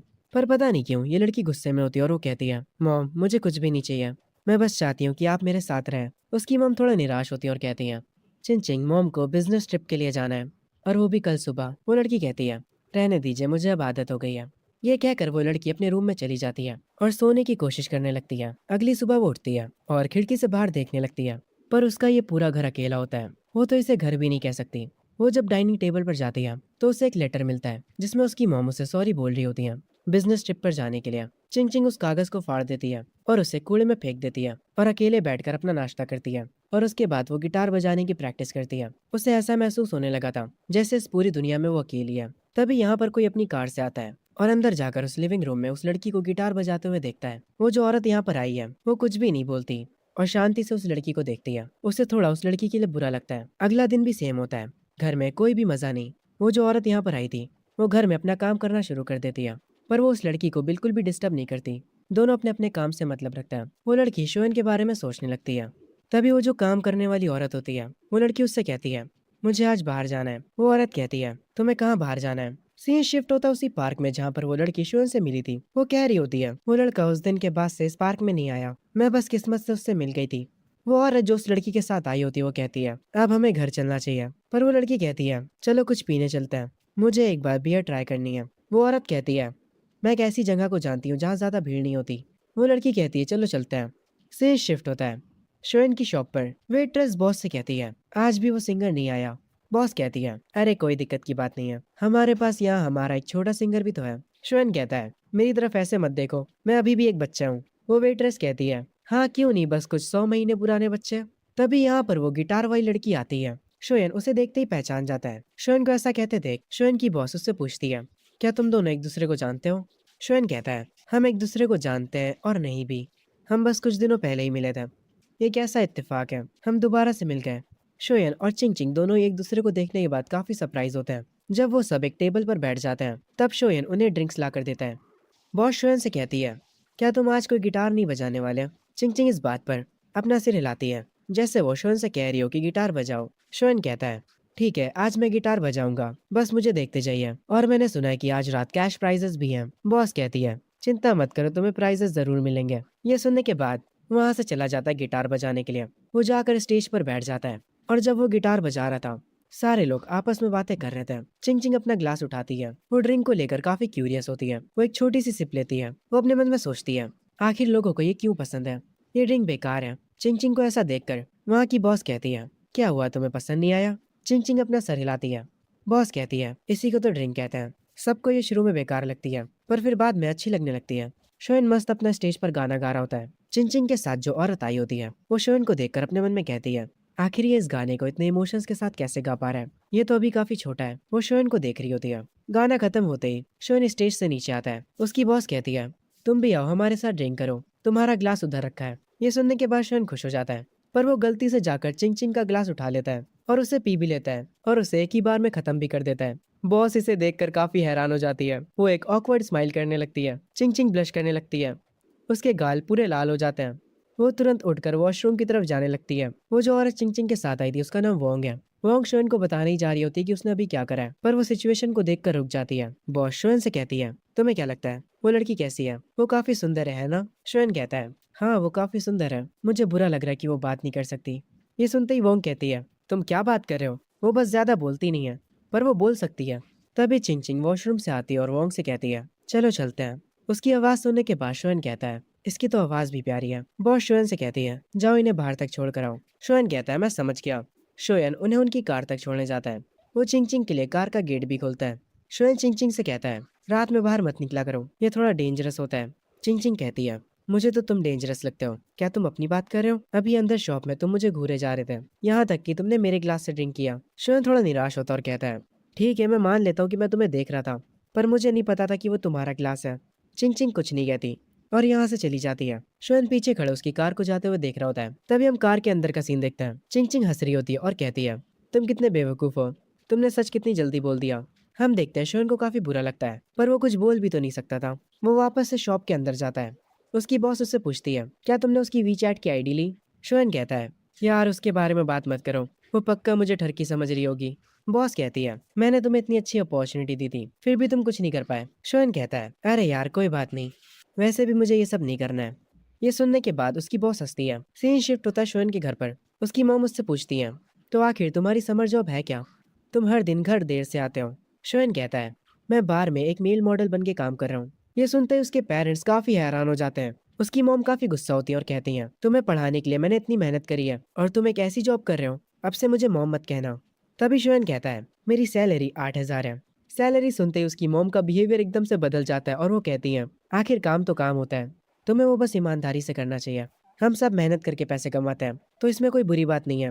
बाय द वे क्या हम तुम्हें वहाँ पर देखने आ सकते हैं? शोयन के डैडी सुनकर हैरान हो जाते हैं। तभी शोयन हंसता और कहता है, अरे मॉम मैं बस मजाक कर रहा था, मैं एक लॉन्च बार में बस एक वेटर हूँ। उसकी मॉम हैरान होती है और कहती हैं, तुम शैतान बच्चे। थोड़ी देर बाद शोयन अपने रूम में आ जाता है और वो अपने रूम में आकर ड्राइविंग लाइसेंस के लिए रिसर्च करने लगता है। वो अपनी ड्राइविंग का स्कोर देखता है जो कि 90 होता है। शोयन खुशी में उठता है और कहता है, मैं आज शाम को कुछ जरूरी काम निपटा लूंगा। सीन शिफ्ट होता है चिंग चिंग पर, जो कि अपने शूज के लेस बांध रही होती है। वो अपनी केयर टेकर मिस वोंग से कहती है, मैं कुछ समय के लिए बाहर जा रही हूँ। मिस वोंग उससे कहती है, और तुम कहाँ जा रही हो? चिंग चिंग कहती है, पहले तो मैं जाकर अपने डैड से मिलूंगी और उसके बाद कुछ चीजें खरीदने जाऊंगी। मिस वोंग कहती हैं, ठीक है मैं तुम्हारे साथ चलूंगी। क्या तुम्हारे डैड इस वीकेंड भी अपनी कंपनी में? चिंग चिंग कहती है, उन्हें वही होना चाहिए, वैसे भी वो घर से ज्यादा टाइम अपनी कंपनी में बिताता है। सीन शिफ्ट होता है चिंग चिंग के डैड के ऑफिस में और हम देखते हैं यहाँ पर चिंग चिंग आई होती है, पर उसके डैड ने उसे नोटिस भी नहीं करा होता। उसके डैड पीछे मुड़ते हैं और अपनी बेटी को देखते हैं। वो उससे कहते हैं, तुमने दरवाजे पर नॉक क्यों नहीं करा, और तुम यहाँ पर क्या कर रही हो? तुम्हारी माँ ने कहा कि तुम आर्ट स्कूल में स्टडी करना चाहती हो, पर मुझे लगता है कि तुम्हें अब्रॉड में स्टडी करना चाहिए। चिंग चिंग गुस्से में कहती है, आपको लगता है कि अगर मैं यहाँ रही तो मैं आपके दूसरी औरतों के साथ अफेयर के बीच में आ जाऊंगी। चिंग चिंग के डैड कहते हैं, मैंने तुमसे पहले ही कहा था बेटा, तुम्हारी मॉम और मैंने डिवोर्स ले लिया एक दूसरे से, काम की वजह से। वो सब छोड़ो, आज तुम्हें मुझसे क्या काम है? चिंग चिंग कहती है, आज रात आप फ्री हैं? चिंग चिंग के डैड कहते हैं, आज रात मेरी एक बहुत ही इंपॉर्टेंट मीटिंग है। चिंग चिंग कहती है, आप कभी फ्री भी होते हैं? और वो यहाँ से जाने लगती है, पर तभी उसके डैड उसका हाथ पकड़ लेते हैं। चिंग चिंग गुस्से में अपने हाथ को छुड़ाते हुए कहती है, मुझे टच मत करिए, आपके लिए मीटिंग ज्यादा जरूरी है मुझसे। आपको तो ये भी नहीं पता कि आज क्या है। और ये कहकर चिंग चिंग यहाँ से चली जाती है। उसके डैड सोचते हैं, आज कौन सा दिन है? वो अपने दिमाग पर जोर डालते हैं याद करने के लिए कि आज क्या है। और फाइनली उन्हें याद आ जाता है कि आज उनकी बेटी का बर्थडे है। वो तुरंत कहते हैं, अरे आज तो उसका बर्थडे था। तभी सीन शिफ्ट होता है, हम शोएन को देखते हैं जो कि बैंक आया होता है। वहाँ की एम्प्लॉय शोएन से कहती है, आपका सिक्योरिटी अकाउंट रेडी हो चुका है। और शोएन जिस बैंक में आया होता है वो बैंक और किसी का नहीं बल्कि चिंग चिंग के डैड का होता है। जब वो अपना काम कराकर यहाँ से जा रहा होता है तभी सीढ़ियों से भागते हुए नीचे चिंग चिंग आ रही होती है। वो शोएन से टकरा जाती है। शोएन उसे देखता है और उससे पूछता है, क्या तुम ठीक हो? अरे ये तो तुम हो। पीछे सीढ़ियों से चिंग चिंग के डैड आ रहे होते हैं। चिंग चिंग उन्हें देखती है और फिर वो शोएन से कहती है, कुछ मत कहना। वो शोएन का हाथ पकड़ लेती है। शोएन को कुछ भी समझ नहीं आता और वो अपने मन में कहता है, आखिर यहाँ पर चल क्या रहा है? चिंग चिंग के डैड उसको शोएन के साथ देखकर कहते हैं, अब ये कौन है? चिंग चिंग तुरंत कहती है, ये मेरा बॉयफ्रेंड है और अब हम लोग यहाँ से जा रहे हैं। शोएन को कुछ समझ नहीं आता, वो काफी कंफ्यूज होता है। चिंग चिंग उसे अपनी कार तक ले जाती है। वो उसे अपने कार में बैठने के लिए कहती है और फिर वो मिस वांग से कहती है, आंट वांग अब चलिए चलते हैं। शोएन को चिंग चिंग के साथ देखकर मिस वांग अपने मन में कहती हैं, ये लोग एक साथ क्या कर रहे हैं? और अब तो ये लोग एक दूसरे का हाथ भी पकड़े हुए हैं। शोएन तुरंत चिंग चिंग से पूछता है, हे तुम्हें क्या हुआ है? तुमने मुझे अपना बॉयफ्रेंड कहा? सच में? मैंने कब तुम्हें हाँ कहा? चिंग चिंग कहती है, समझ लो तुमने मुझ पर एक एहसान करा। शोएन हैरान होता और कहता है, मैंने तुम पर एहसान करा? तुम्हारे में सच में कोई भी शर्म नहीं है। चिंग चिंग कहती है, तो फिर तुम्हें और क्या चाहिए? शोएन तुरंत अपना फोन निकालता और कहता है, पहला तो तुम अपने वीचैट पर मुझे ऐड करो और इसके बारे में हम बाद में बात करेंगे। शोएन भाई, आईडी लेने का तरीका थोड़ा कैजुअल है, पर कोई ना, मैं समझता हूँ। चिंग चिंग उसे अपनी आईडी दे देती है। शोएन उससे उसका नाम पूछता है और वो उसे अपना नाम बता देती है। तभी सीन शिफ्ट होता है चिंग चिंग के डैड के ऊपर। वो अपने मैनेजर से कहते हैं, वो जो बंदा अभी यहाँ पर आया था उसके बारे में पता लगा, वो कौन है? चिंग चिंग के डैड उसकी मॉम को कॉल करते हैं और कहते हैं, क्या तुम्हें पता है कि तुम्हारी बेटी किसी को डेट कर रही है? चिंग चिंग की मॉम कहती है, क्या तुम पागल हो गए हो? तुम ये कैसी बातें कर रहे हो? उसके डैड कहते हैं, अभी अभी वो यहाँ पर अपने बॉयफ्रेंड के साथ आई थी और वो उसका हाथ भी पकड़े हुई थी। उस लड़के का नाम शोयान है। चिंग चिंग की मॉम पता नहीं क्यों एक्साइटेड हो जाती है और कहती है, वो लड़का दिखने में कैसा है? चिंग चिंग के डैड गुस्सा होते हैं और कहते हैं, वो कैसा दिखता है इससे तुम्हें क्या मतलब है? मुझे परवाह नहीं है, उसकी केयर टेकर को कॉल करो और उससे ये सब पूछो। चिंग चिंग की मॉम कहती है, ठीक है मैं उससे पूछ लूंगी। ये कहकर वो कॉल कट कर देती हैं और वो तुरंत कॉल लगाती है मिस वोंग को। मिस वोंग जो कि कार ड्राइव कर रही होती है, उनके पास चिंग चिंग की मॉम का कॉल आता है। उस फोन को चिंग चिंग उठा लेती है और तुरंत स्पीकर पर कर देती है। उसकी मॉम कहती है, मिस वोंग मुझे जानना है क्या चिंग चिंग किसी को डेट कर रही है? चिंग चिंग अपनी मॉम से कहती है, हाँ मैं जिसे डेट कर रही हूँ वो मेरे साथ ही बैठा है, क्या आप उससे बात करना चाहेंगी? शोएन भी पता नहीं क्यों कहता है, हाय आंटी आप कैसी हैं? उसके बाद चिंग चिंग कॉल कट कर देती है। शोएन अपने दिल पर हाथ रखे होता और कहता है, तुमने अचानक से मुझे डरा दिया। मुझे ये मत कहना कि तुम्हारे पेरेंट्स एक साथ मिलकर मुझे मारने वाले हैं। चिंग चिंग ये सुनकर हंसती है। फिर इनकी कार एक बहुत बड़े मॉल के सामने रुकती है। चिंग चिंग कार से उतरती है और शोएन से उतरने के लिए कहती है। शोएन कहता है, मैं नहीं उतरूंगा। पर कुछ टाइम बाद वो मॉल में चिंग चिंग के साथ घूम रहा होता है। वो चिंग चिंग से पूछता है, क्या तुम्हारे पेरेंट्स की डिवोर्स हो चुकी है? चिंग चिंग ये सुनकर हैरान हो जाती है कि उसे ये सब कैसे पता चला। शोएन कहता है, मैंने बस अंदाजा लगाया था, तुम्हारे में काफी चिड़चिड़ापन है। ऐसा लगता है जैसे तुम्हें बहुत कम प्यार मिला है और जैसे तुम अपने पेरेंट्स से बात करती हो उसके हिसाब से तो ये बताना ईजी है। चिंग चिंग शोएन से कहती है, आज मेरा बर्थडे है। ये सुनने के बाद शोएन कहता है, तो तुम क्या चाहती हो? क्या मैं तुम्हारे साथ मिलकर तुम्हारे पेरेंट्स से रिवेंज लूं? चिंग चिंग कहती है, हाँ मैं यही चाहती हूँ। ये सुनने के बाद पता नहीं क्यों शोएन के चेहरे पर एक मुस्कान आ जाती है। वो चिंग चिंग से कहता है, चलो फिर चलकर मूवी देखते हैं और उसके बाद कुछ खाने चलेंगे और फिर हम बहुत सारी पिक्चर्स क्लिक करेंगे और तुम उन्हें सोशल मीडिया पे पोस्ट कर देना। उसके बाद तुम्हारे पेरेंट्स तुमसे बहुत ज़्यादा गुस्सा हो जाएंगे, पर मैं पहले ही तुम्हें बता दूं, आज की हर एक चीज़ का बिल तुम दोगी। ये सुनने के बाद चिंग चिंग मजाक में कहती है, क्या तुम में बचपन से ही शर्म नाम की चीज़ नहीं है? वो कहता है, नहीं नहीं बेशर्म तो मैं अभी हुआ हूँ। उसके बाद ये लोग मूवी देखने जाते हैं। चिंग चिंग ड्रिंक्स और पॉपकॉर्न खरीदती है और क्योंकि चिंग चिंग ने एक ही पॉपकॉर्न का बॉक्स खरीदा होता है और एक ही ड्रिंक, इसे देखकर शोएन कहता है, तुमने बस एक के लिए ही क्यों खरीदा? चिंग चिंग कहती है, मैंने ये तुम्हारे लिए खरीदा है। मैं सोडा नहीं पीती और ना ही कोई जंक फूड खाती हूँ। ये कहने के बाद चिंग चिंग सिनेमा हॉल के अंदर जाने लगती है। पीछे से शोएन कहता है, हाँ हाँ आप तो फेरी क्वीन हो ना। उसके बाद वो दोनों थिएटर में बैठकर मूवी देख रहे होते हैं और जब चिंग चिंग स्क्रीन को देखती है तब उसके दिमाग में कुछ पुरानी यादें आ जाती हैं। जब वो छोटी थी और उसके पेरेंट्स उसे पिक्चर दिखाने लाया करते थे, उसे उन अच्छे दिनों की याद आती है। चिंग चिंग काफी देर से कुछ नहीं बोल रही होती। ये देखकर शोएन उससे कहता है, हे तुम इतनी देर से कुछ बोल क्यों नहीं रही हो? तुम्हें फोटोज क्लिक नहीं करने क्या? अपने पेरेंट्स को दिखाने के लिए चिंग चिंग थोड़ी निराश लग रही होती है। उसके बाद वो अपनी जेब से अपना फोन निकालती है और स्क्रीन की पिक्चर क्लिक करने लग जाती है। शोन ये देखकर कहता है, तुम स्क्रीन की पिक्चर क्यों क्लिक कर रही हो, हमें साथ में एक फोटो लेनी होगी। वो उससे उसका फोन ले लेता है और उसके साथ एक पिक्चर क्लिक करता है।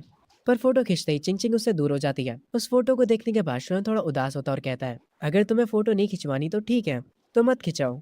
तुम इतनी दूर क्यों बैठी हो, ऐसे हम फोटो नहीं खींच पाएंगे। उसके ये कहते ही चिंग चिंग उसके थोड़े पास आ जाती है। वो ब्लश कर रही होती है। शोन उसे और पास आने के लिए कहता है और उसे स्माइल करने के लिए कहता है। और फाइनली ये लोग एक अच्छी फोटो ले लेते हैं।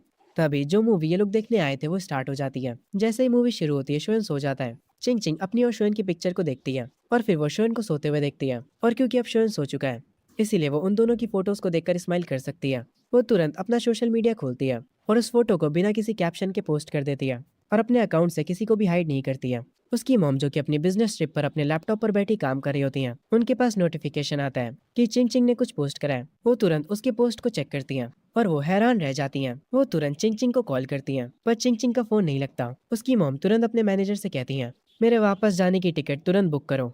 उसके फादर भी ये फोटो देख लेते हैं। उन्हें काफी गुस्सा आता है। वो शोन के फेस पर जूम करते हैं और उसे ध्यान से देखते हैं। शोन भाई बच के रहना, फील्डिंग सेट हो सकती है तुम्हारी। चिंग चिंग के डैड काफी ज्यादा गुस्से में होते हैं और वो कहते हैं, एक सुअर मेरी बेटी को चुराने की कोशिश कर रहा है, उसको उसकी औकात दिखानी होगी। आखिर वो मेरी बेटी के साथ घूम कैसे रहा है। चिंग चिंग के डैड शोन को कॉल करते हैं। शोन जो कि थिएटर में सो रहा होता है वो अपने फोन के वाइब्रेशन से उठ जाता है। वो अपना फोन उठाता है। चिंग चिंग अपने डैड का नंबर देख लेती है। वो शोन से कहती है, कॉल को काट दो, ये मेरे डैड है।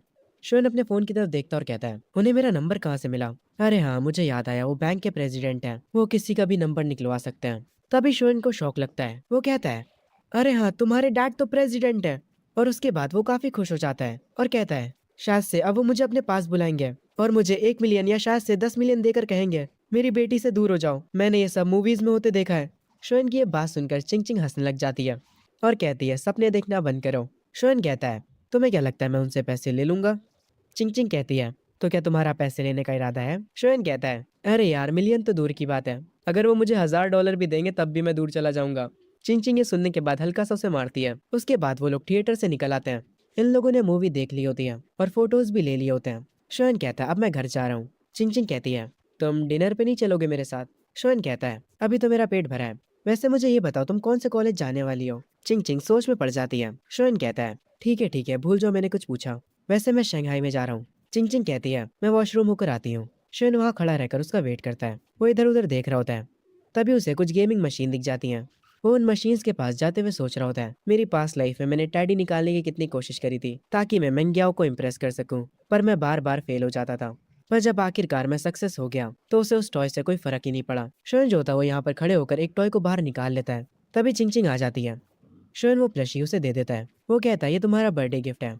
पर फिर वो वापस ले लेता है और कहता है, ठीक है, इसे तुम मत लो। पर चिंग चिंग वो प्लशी उससे छीन लेती है और कहती है, मूवी के पैसे मैंने दिए थे और अब तुमने मुझे प्लशी दे दिया, अब हिसाब बराबर हुआ।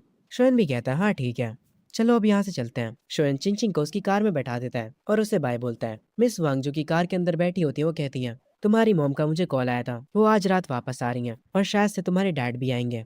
ये सारी बातें सुनकर चिंग चिंग काफी खुश होती है। उसने जो शोएन के साथ फोटो ली थी वो उस फोटो को अपने वॉलपेपर पर लगा लेती है। हम देखते हैं चिंग चिंग की मॉम अपने घर वापस आ चुकी होती है और वो अपने साथ एक गिफ्ट भी लाई होती है। चिंग चिंग भी अपने घर वापस आ चुकी होती है। उसकी मॉम उसके पास जाती है और कहती है, चिंग चिंग आखिर ये शोएन है कौन। चिंग चिंग कहती है, मैंने आपको कहा तो था वो मेरा बॉयफ्रेंड है, ये देखिए ये उसने मुझे गिफ्ट दिया है। उसकी मॉम कहती है, क्या हमने तुम्हें कभी किसी चीज की कमी होने दी है, तुम हमसे इतनी बदतमीजी कैसे कर सकती हो। चिंग चिंग चिल्लाते हुए कहती है, आपने सही कहा, सब मेरी ही गलती है, अगर मैं पैदा ही ना होती तो ये सब होता ही ना। ये कहकर चिंग चिंग अपने रूम में चली जाती है और अपने रूम में जाकर रोने लगती है। उसकी मॉम को ये देखकर बुरा लगता है। तभी उसके डैड आ जाते हैं और वो कहते हैं, तुमने पता करा क्या मैटर है, ये शोएन और चिंग चिंग वाला। चिंग चिंग की मॉम उसके डैड पर चिल्लाते हुए कहती हैं, ये सब तुम्हारी गलती है, तुम उसका बर्थडे भूल गए। उसके डैड कहते हैं, जरा देखो तो बोल कौन रहा है, तुमने उससे कुछ पूछा भी है। उसकी मॉम कहती है, नहीं, वो सीधी तरह से जवाब नहीं दे रही है। उसके डैड कहते हैं, तो अब हम क्या करेंगे। चिंग चिंग की मॉम कहती हैं, मैं खुद से उस शोएन नाम के लड़के को ढूंढूंगी और उससे इस बारे में बात करूंगी।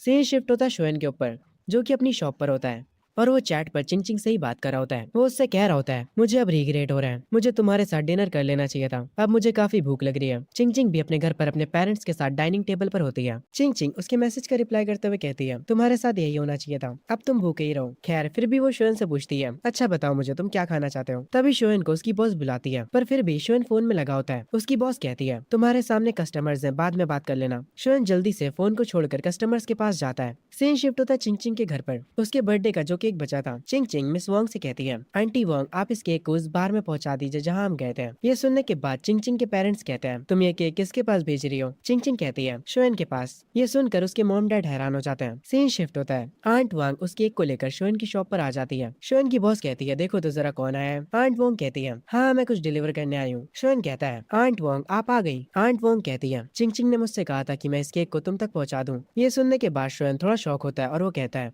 वो सच में शायद से थोड़ी सी पागल है। ये सब देखने के बाद शोयन की बॉस कहती है, मुझे सच सच बताना तुम दोनों डेट कर रहे हो है ना। शोयन कहता है, आप ये किस बारे में बात कर रही हैं, मैंने बस उसकी मदद करी थी। मैंने उससे कहा था कि मुझे भूख लगी है, इसीलिए उसने मुझे ये केक भेज दिया। ये सुनने के बाद बॉस हंसते हुए कहती है, मुझसे मजाक मत करो, मुझे यकीन नहीं होता। तभी सीन शिफ्ट होता है हमारे वे भाई पे। काफी टाइम बाद दिखा है ये लड़का। खैर इस टाइम पर वो कॉफी शॉप पर होता है मैन ग्याओ और उसकी दोस्त के साथ। वे उनसे पूछता है, तो तुम दोनों को मुझसे क्या काम है। मैन ग्याओ कहती है, मुझे बताओ कि आजकल शोयन क्या कर रहा है। वे बताता है कि वो पार्ट टाइम जॉब कर रहा है। ये सुनने के बाद मैन ग्याओ की दोस्त कहती है, मैं अब सब समझ गई, वो गरीब हो चुका है इसीलिए तुम्हें इग्नोर कर रहा है। वैसे भी लड़कियों के पीछे भागने में पैसे खर्च होते हैं। वो ये सुनकर कहता है, नहीं नहीं तुम बिल्कुल गलत सोच रही हो, वो अपने आने वाले ड्राइविंग टेस्ट के लिए बिजी है, वो हमारे साथ अब गेम भी नहीं खेलता। मैन ग्याओ कहती है, तो वो मुझे इग्नोर क्यों कर रहा है। तभी सीन शिफ्ट होता है शोयन पर, जो कि अपने रूम में बैठा चैट पर चिंग चिंग से बातें कर रहा होता है। वो उसे कल के केक के लिए शुक्रिया बोलता है। चिंग चिंग भी उससे बातें करते हुए उसके रिप्लाई में कहती है, वो केक बहुत ही ज्यादा बड़ा था इसीलिए हम उसे खत्म नहीं कर पाए। तब मुझे समझ आया कि मैं उस केक को तुम्हें भी भेज सकती हूँ। शोयन चैट पर उससे पूछता है, चिंग चिंग तुम्हारे और दोस्त नहीं है क्या।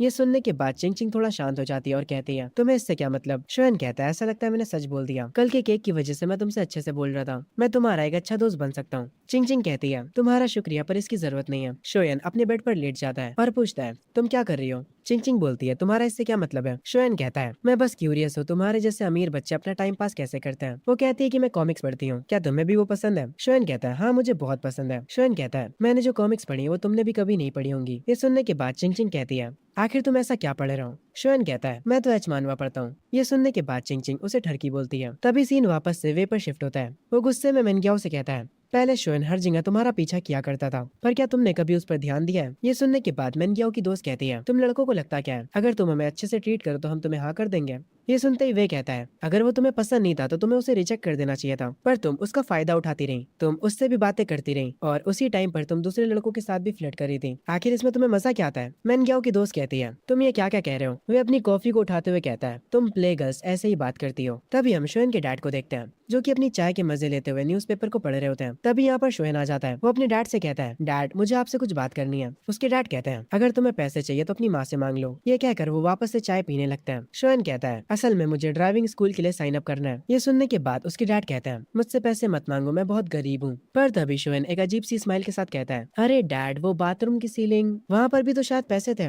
और टीवी स्टैंड के नीचे भी पैसे थे। मुझे पता है कि आप पिछले 6 महीनों से पैसे जमा कर रहे हो। ये सुनते ही उसके डैड की चाय गिर जाती है और वो कहते हैं, तुम्हें ये सब कैसे पता। शोयन बस हंसता है। उसके डैड कहते हैं, ठीक है मैं कल लिविंग रूम के टेबल पर पैसे रख दूंगा। ये सुनने के बाद शोयन कहता है, ये हुई ना बात, मैं अब काम पर जा रहा हूँ।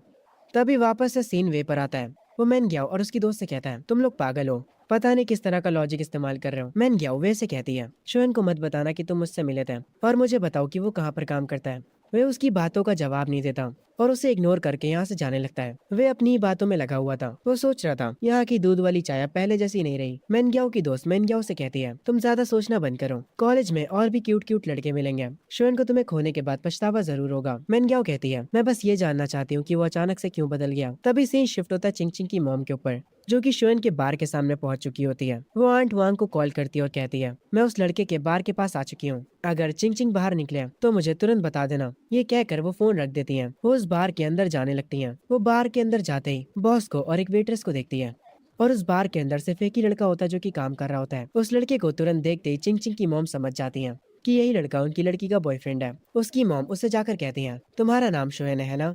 शोयन कहता है, हाँ वो मेरा ही नाम है, पर आप कौन है। वो जाकर एक टेबल के पास बैठने लगती है और कहती है, मैं चिंग चिंग की मॉम हूँ, क्या हम थोड़ी देर के लिए बात कर सकते हैं। शोयन बिना कुछ कहे उनके पास जाकर बैठ जाता है। बॉस ये सीन देखकर वेट्रेस से कहती है, ये लो आ गई मुसीबत। चिंग चिंग की मॉम कहती है, तो मुझे बताओ तुम मेरी बेटी से कहाँ पर मिले थे? शोयन कहता है, हम एक लेक के पास मिले थे और फिर इस बार में एक बार मिले थे और मैं उससे तीसरी बार उसके बर्थडे पर मिला था। ये सुनने के बाद उसकी मॉम कहती है, तो तुम बस मेरी बेटी से 3 बार ही मिले हो और तुम लोग अभी से डेट करने लगे? ये सुनने के बाद शोयन कहता है, आंटी आप अपनी खुद की बेटी को नहीं जानती क्या? क्या उसकी पर्सनैलिटी ऐसी है कि एक लड़के से 3 बार मिलने के बाद वो उसे डेट करने लगेगी? चिंग चिंग की मॉम शोयन को देखने लगती है। उनकी आंखें सरप्राइज से भरी होती हैं। शोयन उनसे काफी अच्छे से बात कर रहा होता है। खैर तभी अचानक से चिंग चिंग की मॉम कहती हैं, मुझे बताओ तुम कौन से कॉलेज में जाना चाहते हो? शोयन कहता है, मैं शंघाई में जाना चाहता हूँ, जो कि स्कूल ऑफ फाइनेंस है। ये सुनने के बाद चिंग चिंग की मॉम कहती हैं, तुम एक आम लड़के हो, तुम्हारे लिए फाइनेंस चुनना एक स्मार्ट चॉइस नहीं है। ये सुनने के बाद शोयन कहता है, मेरा गोल है बहुत अमीर बनने का। ये सुनने के बाद चिंग चिंग की मॉम के चेहरे पर एक अजीब सी स्माइल आती है और वो अपने मन में कहती है, इसकी हाइट भी अच्छी है और इसका फेस भी और इसकी पर्सनैलिटी भी। अगर ये सच में अपने सपनों को पूरा कर लेता है तो शायद से मैं हाँ कर दूं। खैर आगे वो शोयन से कहती हैं, मैं यहाँ पर तुम्हें ब्लेम करने नहीं आई थी। मुझे कोई दिक्कत नहीं अगर तुम चिंग चिंग के दोस्त हो तो, पर मैं उम्मीद करती हूँ कि तुम लाइंस को क्रॉस नहीं करोगे। तुम एक स्मार्ट बच्चे हो, तुम्हें पता होगा मेरा क्या मतलब था इससे। शोयन कहता है, फिक्र मत करिए आंटी, मैं सब समझ गया। चिंग चिंग की मॉम अपना फोन उठाती है और कहती है, क्या हम एक दूसरे को वी चैट पर ऐड कर सकते हैं? शोयन हाँ कर देता है। उसके बाद वो उस म्यूजिक बार से निकल आती है। वो अपनी कार में बैठी होती है और काफी ज्यादा थकी हुई लग रही होती है। तभी सीन शिफ्ट होता है वे पर, जो कि अपने घर पर बैठा गेम खेल रहा होता है। असल में वो कॉल पे शोयन से बात कर रहा होता है। शोयन दूसरी तरफ से कहता है, वे चलो चलते हैं, कल ड्राइविंग स्कूल के लिए साथ में साइन अप करते हैं। ये सुनने के बाद वे कहता है, इतनी जल्दी? शोयन कहता है, जितनी जल्दी हम ये कर लेंगे उतनी ज्यादा हमारी टेंशन कम होगी। वे कहता है, ठीक है मैं अपने पेरेंट्स से पूछकर बताता हूँ। तभी सीन शिफ्ट होता है चिंग चिंग के घर पर। वो कुछ खा रही होती है, तभी उसकी मॉम आती है। वो अपनी बेटी से ऐसे ही कुछ बातें करती हैं। फिर आगे वो उससे पूछती हैं, तो तुम्हें कौन से कॉलेज जाना तुमने चूज करा? चिंग चिंग कहती है, मैं शंघाई में जा रही हूँ। ये सुनने के बाद उसकी मॉम अपने मन में कहती हैं, ये तो वही कॉलेज है जिसमें वो लड़का शोयन जा रहा है। वो अपनी बेटी से दोबारा पूछती हैं, क्या तुमने सच में डिसाइड कर लिया है? चिंग चिंग बालकनी की ओर जाते हुए कहती है, हाँ मैंने डिसाइड कर लिया है। हम वे को देखते हैं जिसको लेने के लिए शोयन आया होता है अपनी स्कूटी पर। वे उससे कहता है, तुम कुछ ज्यादा ही जल्दी नहीं आ गए? जल्दी पीछे बैठ जा, हमें चलना भी है। वे बताता है कि उसके डैड ने उसे 2800 युआन दिए हैं। शोयन बताता है, मेरे डैड ने मुझे 3500 दिए हैं। तेरे और मेरे पैसे मिलाकर 700 तो हो ही जाएंगे। ये हमारा पहला स्टेप होने वाला है मिलियनर बनने की ओर। वो लोग हंसते हुए जा रहे होते हैं। आगे ये लोग ड्राइविंग स्कूल पहुंच जाते हैं। वहाँ का कोच कोल्ड ड्रिंक पी रहा होता है। वो उन दोनों से कहता है, पहले जाओ और रास्ते की फील लेकर आओ। वे पहले गाड़ी में बैठता है और टेस्ट देने के लिए रेडी हो जाता है। शोयन पीछे वाली सीट पर बैठा होता है। वे कार ऑन करते हुए बोलता है, हे शोयन तू ट्राई करना नहीं चाहेगा? शोयन कहता है, नहीं मेरे लिए ड्राइव करना इजी है। ये सुनने के बाद कोच कहते हैं, बच्चे चीजों को देखना और उन्हें खुद से ट्राई करना अलग होता है। ये सुनने के बाद शोयन कहता है, अंकल क्या आपने लॉन्च कंट्रोल और ड्रिफ्टिंग के बारे में सुना है? ये सुनने के बाद वे और वो कोच दोनों ही हैरान हो जाते हैं। कोच हंसते हुए कहता है, बच्चे बकवास बंद करो और हमें दिखाओ अगर तुम ये सच में कर सकते हो तो। वो कोच कहता है, ये लो चाबी और ट्राई करना चाहोगे? शोयन कहता है, हाँ क्यों नहीं, चलो वे ड्राइवर की सीट से उतरो, मुझे ट्राई करने दो। शोयन ड्राइविंग सीट पर आकर बैठ जाता है। वे काफी चिंता में होता और कहता है,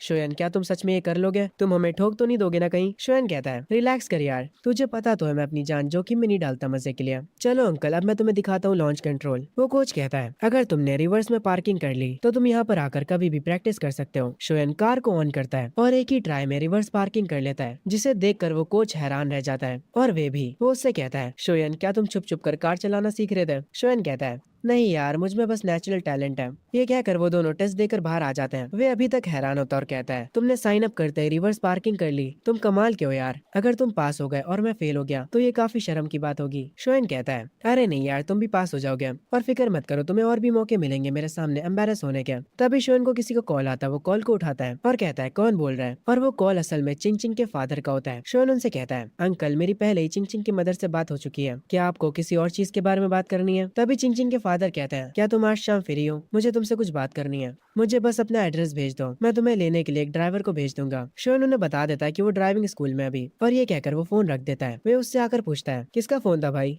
शोयन कहता है, अरे मेरे होने वाले ससुर जी का। ये सुनते ही वे हैरान हो जाता है और कहता है, तुम सच में उस लड़की को डेट कर रहे हो? शोयन वे से कहता है, यार तुम खुद से ही घर चले जाना, असल में मुझे कहीं और जाना है। सीन शिफ्ट होता है चिंग चिंग के फादर के ऑफिस में। शोयन वहाँ पर आया होता है। वो शोयन से बैठने के लिए कहते हैं। शोयन कहता है, अंकल चैन मेरे और आपकी बेटी के बीच क्या चल रहा है? मैं वो सारी चीजें उसकी मॉम को समझा चुका हूँ। चिंग चिंग के डैड कहते हैं, मेरी बेटी ने डिसाइड करा कि वो शंघाई म्यूजिक एकेडमी जाना चाहती है।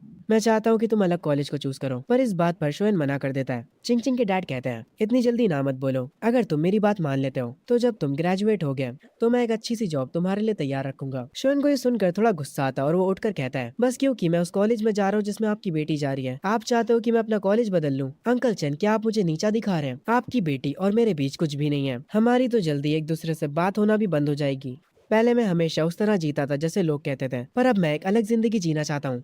अब अगर कोई मुझे कोई काम करने को मना करता है तो मेरा उस काम को करने का और मन करता है। ये कहकर शोएन जाने लगता है। वो जाते जाते कहता है, आप जब भी लोगों से बात करते हो तो क्या आप खुद को उनसे अपर लेवल का समझते हो, या तो सिर्फ ये तब होता है जब आप मेरे जैसे किसी से बात कर रहे हो। ये कहने के बाद शोएन यहाँ से चला जाता है। अंकल चेन सोच में पड़ जाते हैं। वो तुरंत चिंग चिंग की मॉम को कॉल करते हैं और उनसे कहते हैं, मैंने उस लड़के से बात करी और मुझे ऐसा लगता है कि मैंने चीजों को और खराब कर दिया। चिंग चिंग की मॉम उनसे कहती है, मैंने पहले ही कहा था, वो आम लोगों जैसा नहीं है। तुम मुझसे खुद से बात करना चाहते थे, है ना? और अब तुमने कर ली और देखो क्या हो गया। अब तुम अपनी बेटी से क्या कहोगे? ये कहकर वो कॉल काट देती हैं। चिंग चिंग अपने घर पर बैठी गिटार बजा रही होती है। तभी उसके फोन पर शोन का मैसेज आता है और उस मैसेज में वो कहता है, क्या तुम आज बार में आओगी? मेरा आज गिटार बजाने का मन कर रहा है। चिंग चिंग कहती है, मुझे टाइम बताओ। शोएन कहता है, मैं म्यूजिक बार में 11 बजे तक रहूंगा। अगर तुम आती हो तो मैं ओरिजिनल सॉन्ग बजाऊंगा तुम्हारे लिए। ये सुनते ही चिंग चिंग थोड़ा हैरान होती है। वो अपने मन में कह रही होती है, ओरिजिनल सॉन्ग? उसके बाद वो उसके मैसेज का रिप्लाई करते हुए कहती है, ठीक है मैं आऊंगी। शोएन कहता है, ठीक है मैं तुम्हारा इंतजार करूंगा। चिंग चिंग काफी खुश लग रही होती है। तभी से ही शिफ्ट होता है बार में। चिंग चिंग अपने गिटार के साथ वहां आ जाती है। शोयन उसे देखने के बाद कहता है, तो तुम आ गई, जहां मन चाहे बैठ जाओ। मैं तुम्हारे लिए पानी लेकर आता हूँ और फिक्र मत करो, इस बार मैं तुम्हारे कप से पानी नहीं पीऊंगा। ये सुनने के बाद चिंग चिंग ब्लश करने लगती है। आगे वो उसे पानी लाकर देता है और उसके सामने बैठकर कहता है, चिंग चिंग पहले तो मैं तुमसे माफी मांगना चाहूंगा। मेरी तुम्हारे डैड से बात हुई थी आज शाम में। उन्होंने कुछ ऐसी चीजें कही थी जिससे मुझे काफी गुस्सा आया था। मैंने तुम्हें आज इनवाइट इसलिए किया ताकि मैं उन्हें गुस्सा दिला सकूं। ये सुनने के बाद चिंग चिंग कहती है, कोई ना, मुझे बुरा नहीं लगा। मैं जानती हूँ उन्होंने क्या कहा होगा। उसके बाद चिंग चिंग कहती है, तुमने कहा था कि तुम एक ओरिजिनल सॉन्ग प्ले करोगे मेरे लिए। शोएन उठता है और हंसता है और उससे गिटार मांगता है। तभी यहाँ पर चिंग चिंग की मॉम आ जाती हैं। वो इधर उधर देखने लगती हैं। शोएन जाकर स्टेज पर बैठ जाता है और सबसे कहता है, मैं अब एक ओरिजिनल सॉन्ग गाने जा रहा हूँ। ये गाना होने वाला है, अगर एक दिन मैरिज बन गया तो। चिंग चिंग की मॉम उसके पास आकर बैठ जाती हैं। ये सुनने के बाद चिंग चिंग हंसती है। उसके बाद शोएन गाना शुरू करता है। वो उस जगह पर सबका ध्यान अपनी तरफ खींच लेता है। सारे कस्टमर्स को वो गाना सुनकर अच्छा लग रहा होता है। उस म्यूजिक बार में हर कोई एंजॉय कर रहा होता है। शोयन भी अपने सारे इमोशंस के साथ गाना गा रहा होता है। हर किसी की नजरें उसकी तरफ होती हैं। शोयन गाना खत्म करके चिंग चिंग और उसकी मॉम के पास आते हुए कहता है, देखा, मैंने आप लोगों से पहले ही कहा था कि मैं एक जीनियस हूँ। चिंग चिंग उसकी तारीफ करते हुए कहती है, हाँ तुमने सही कहा, तुम्हारा वो ओरिजिनल गाना काफी अच्छा था। चिंग चिंग की मॉम कहती है, मैं इसके डैड की तरफ से तुमसे माफी मांगती हूँ। शोयन कहता है, कोई बात नहीं, अगर उनकी जगह मैं होता तो मैं भी उनके ही जैसा कुछ करता। वो चिंग चिंग की मॉम को भी पानी देता है और कहता है, मुझे बस उनके बात करने का रवैया पसंद नहीं आया। वो ऐसे एक्ट करते जैसे वही सबसे ऊपर है, पर सोने के बाद मैं सब कुछ भूल जाऊंगा। चिंग चिंग की मॉम शोएन से उसके सपने और उसके गोल्स के बारे में पूछती हैं। शोएन एक्साइटेड होकर कहता है, बहुत सारे, मतलब बहुत सारे, मेरा मतलब है बहुत सारे पैसे कमाना। ये सुनने के बाद चिंग चिंग की मॉम कहती हैं, बहुत सारे से तुम्हारा क्या मतलब है, तुम कितने पैसे कमाना चाहते हो? शोएन कहता है, इतने पैसे कि आपके जो एक्स हस्बैंड है उन्हें मुझसे कोई दिक्कत ना हो। उसकी मॉम कहती है, क्या पैसे तुम्हारे लिए इतने मैटर करते हैं? शोएन कहता है,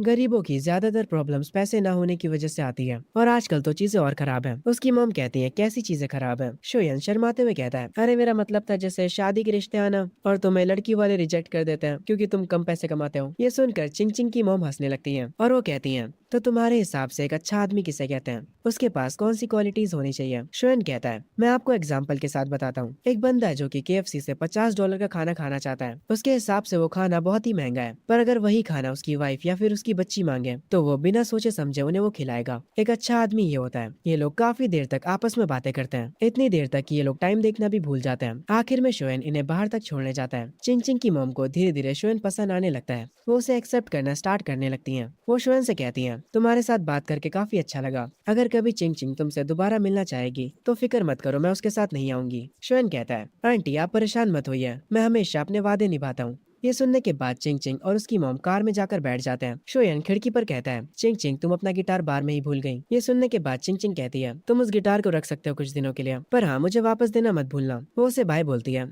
शोएन कहता है, ठीक है फिर तुम्हें इंतजार करना पड़ेगा अगली बारी का जब हम मिलेंगे। खैर उसके बाद उनकी कार यहाँ से चली जाती है। तभी यहाँ पर शोएन की बॉस आती है और वो कह रही होती है, लगता है ये एक रोम कॉम की शुरुआत है। शोएन उनकी तरफ देखता है। बॉस हंसते हुए कहती है, तुम अपनी सासू माँ से 2 बार मिल चुके हो और अभी भी नाटक कर रहे हो। आखिर ऐसा कैसे हो सकता है कि तुम्हें इतनी प्यारी चिंग चिंग पसंद नहीं? ये सुनने के बाद शोएन कहता है, अगर आप खूबसूरती को प्रायोरिटी बनाकर ये सब चीजें कह रही हैं तो ऐसे तो मैं आपको भी पसंद करता हूँ। ये सुनने के बाद बॉस हंसने लगती है और कहती है, जाओ अपना गिटार पकड़ो और अंदर जाकर गाना गाँव। सीन शिफ्ट होता है ड्राइविंग टेस्ट पर। वे गाड़ी चलाना सीख ही नहीं पा रहा होता। वो गाड़ी को इधर उधर घुमा रहा होता है। कोच भी उस पे काफी गुस्सा करता है। आखिर में वो गाड़ी से उतर जाता और कहता है, मुझे काफी अनोइंग लग रहा है, मैं कभी दोबारा तेरे साथ ड्राइविंग सीखने नहीं आऊंगा। मेरा सारा मोटिवेशन तेल लेने चला गया। शोएन कहता है, अरे यार तुम कितने बेकार हो इस चीज में। तभी वे शोएन से पूछता है, अच्छा मुझे बताओ तुम्हारी गर्लफ्रेंड कैसी दिखती है। शोएन कहता है, वो बहुत ही ज्यादा खूबसूरत है। दोनों ऐसे ही बातें करने लगते हैं। उसके बाद शोएन अपनी जॉब पर आ जाता है। वो वहाँ पर अपना फोन निकालता है। वहाँ पर वो ग्रुप चैट चेक करता है जिसमें स्कूल का एक स्टूडेंट कह रहा होता है, ऐसा लगता है कि शोएन का टेस्ट भी काफी अच्छा गया है, पर क्या वो इंग्लिश में पास हो पाएगा। अगर कोई कॉलेज उसे लेता है तो मैं लाइव स्ट्रीम पर आकर टट्टी खाऊंगा। सब लोग बेसिकली शोएन का मजाक उड़ा रहे होते हैं, पर वे अकेला शोएन की तरफ से बोल रहा होता है और कह रहा होता है, शोएन के अच्छे नंबर्स आएंगे। वे में और बाकी के स्टूडेंट्स में बहस शुरू हो जाती है। वे अकेला शोएन की तरफ से लड़ रहा था। शोएन इन लोगों को बातें करते हुए देखता है और वो अपने मन में कहता है, ये लोग कितने ज्यादा चाइल्डिश हैं। वो ग्रुप चैट को बंद कर देता है और अपने मन में कहता है, कल रिजल्ट आ जाएंगे। वो चिंग चिंग को मैसेज करता है और कहता है, क्या तुमने डिसाइड कर लिया कि तुम कौन से कॉलेज जाने वाली हो। चिंग चिंग बताती है वो शंघाई जाने वाली है। इनकी ऐसे ही थोड़ी बात होती है। चिंग चिंग उससे कहती है, मेरे गिटार के साथ कुछ होना नहीं चाहिए। शोएन कहता है, तुम चिंता मत करो, मैं उसका ट्रेजर जैसे ध्यान रखूंगा। यहाँ तक कि मैं उसे गले लगा लेता हूँ जब भी मैं सोता हूँ। ये सुनने के बाद चिंग चिंग उसे ठरकी बोलती है। शोएन हंसता है और कहता है, मैं तुम्हें थोड़ी ना गले लगा रहा हूँ जो तुम मुझे ठरकी बोल रही हो। चिंग चिंग कहती है, बकवास बंद करो। उसके बाद चिंग चिंग कहती है, तुमने जो सॉन्ग लिखा था क्या तुम मुझे उसके लिरिक्स भेज सकते हो। शोएन कहता है, ठीक है, पर कॉपीराइट ना पाने के लिए आपको 10,000 देने पड़ेंगे। चिंग चिंग कहती है, ठीक है, हमारी डील रही। इनका ऐसे ही थोड़ा हंसी मजाक चलता है, पर जो अपना शोएन होता है वो सच में अपना अकाउंट नंबर भेज देता है, मतलब कॉपीराइट के पैसे लेने के लिए। वो असल में मजाक कर रहा होता है। उसे लगता है कि चिंग चिंग पैसे नहीं भेजेगी, पर वो हैरान हो जाता है क्योंकि उसके अकाउंट पर मैसेज आता है, 10,000 आपके बैंक अकाउंट में क्रेडिट हो चुके हैं। ये देखने के बाद शोएन अपने मन में कहता है, ये लड़की कितनी खूबसूरत है और इसके पास पैसे भी हैं। चिंग चिंग कॉमिक्स पढ़ने लगती है। शोएन उसे अपने गाने के लिरिक्स भेज देता है। वो कहती है, अच्छा काम करा, अब तुम जा सकते हो। और वो वापस से कॉमिक्स पढ़ने लगती है। उसकी मॉम चिंग चिंग को मुस्कुराते हुए देखती है और अपने मन में सोचती है, क्या ये लड़की सच में सीरियस है। तभी सीन शिफ्ट होता है शोएन के घर पर, जहाँ उसकी मॉम बार बार घड़ी को देखे जा रही होती है और कहती है, टाइम बस होने ही वाला है। आखिर ये शोएन अभी तक उठा क्यों नहीं है। शोएन के डैड कहते हैं, वो कल रात घर लेट आया था। उसकी मॉम उसके डैड को उसे उठाने के लिए भेजती है और बार बार घड़ी को देखे जा रही होती है, पर अभी तक शोएन उठा नहीं होता है। उसके डैड वापस आ जाते हैं। उसकी मॉम कहती है, आखिर वो कर क्या रहा है, अगर उसके नंबर्स अच्छे नहीं आए होंगे तो वो गया। शोएन के डैड कहते हैं, उसकी एडमिशन टिकट टेबल पर रखी है, हम उन्हें खुद भी तो चेक कर सकते हैं। शोएन की मॉम थोड़ा गुस्सा तो होती है, पर फिर वो खुद से रिजल्ट चेक करने के लिए मान जाती है। शोएन के डैड लैपटॉप पर बैठकर उसका रिजल्ट चेक करने लगते हैं। शोएन की मॉम उसका रोल नंबर बता रही होती है। उसके डैड ऑनलाइन रिजल्ट चेक करते हैं। तभी यहाँ पर उठकर शोएन आ जाता है। वो पीछे से कहता है, तो क्या आप लोगों को मेरा रिजल्ट मिल गया। उसकी मॉम कहती है, वही ढूंढ रहे हैं, क्या ये इंटरनेट सही नहीं चल रहा है। शोएन अपना फोन निकालते हुए कहता है, एक सेकंड रुकिए, मैं अपने फोन पर चेक करता हूँ। और जब वो अपनी इन्फॉर्मेशन डालता है तब उसका रिजल्ट उसके फोन पर आ जाता है और शोएन का स्कोर आया होता 558, जिसे देखकर उसकी मॉम कुछ ज्यादा ही खुश हो जाती हैं। उसके इंग्लिश के नंबर्स देखकर उसके डैड इतने शौक हो जाते हैं कि वो कहते हैं, क्या तुमने इंग्लिश में चीटिंग करी थी। शोएन हंसते हुए कहता है, नहीं, मैं बस लकी था, मैंने हर एक चीज सही गेस करी थी। शोएन का जो रिजल्ट होता है वो टॉप टियर होता है, जिसे देखकर उसके पेरेंट्स काफी ज्यादा खुश होते हैं। शोएन की मॉम कहती है, जल्दी से इसके ग्रैंडपा और इसकी ग्रैंडमा को कॉल करिए और उन्हें ये खुशखबरी बताइए और बाकी सारे रिलेटिव्स को भी। शोएन कहता है, मैंने तो पहले ही आपसे कहा था कि मैं टॉप ग्रेड लाने वाला हूँ। शोएन अपना फोन चेक करता है। उससे वे का मैसेज आया होता है जो कि उसे बताता है कि उसे 507 नंबर्स मिले हैं। वो शोएन से उसका रिजल्ट पूछता है और जब वो शोएन का रिजल्ट सुनता है वो हैरान रह जाता है। वो शोएन से कहता है, सच में तुम्हारे इंग्लिश में 125 कैसे आए। तुमने पक्की बात है चीटिंग करी होगी। तुम्हारे 558 आए, तुम सच में एक टॉप कॉलेज में जा सकते हो। वे शोएन के लिए खुश होता है। उनकी स्कूल की ग्रुप चैट में काफी शोर मच रहा होता है। वे अपने मन में कहता है, अभी तो मैं तुम लोगों को एक सरप्राइज देने वाला हूँ। तो मैं शोएन का रिजल्ट बताकर वो ग्रुप चैट में शोएन का रिजल्ट सेंड कर देता है और उसका रिजल्ट देखने के बाद पूरी की पूरी चैट क्रेजी हो जाती है। वो चैट फुल ऑफ रिएक्शन से भर जाती है। सब लोग शोएन की तारीफ कर रहे होते हैं। दूसरी तरफ हम मेनग्याओ को देखते हैं जो कि अपने फोन पर उसी ग्रुप चैट को देख रही होती है और अपने मन में कह रही होती है, आखिर ये कैसे पॉसिबल हो सकता है। शोएन ने 558 स्कोर किया है। वो लड़का पहले मेरे पीछे पागल था और मैं उसे अटेंशन भी नहीं देती थी। आखिर ये सब कब चेंज हो गया, आखिर क्यों, वो मुझे छोड़ने के बाद और बेटर कैसे हो गया। ये कहते वक्त मेनग्याओ की आंखों से आंसू बहने लगते हैं और वो अपने फोन को वापस से अपनी पॉकेट में रख लेती है और वो गहरी सोच में डूब जाती है।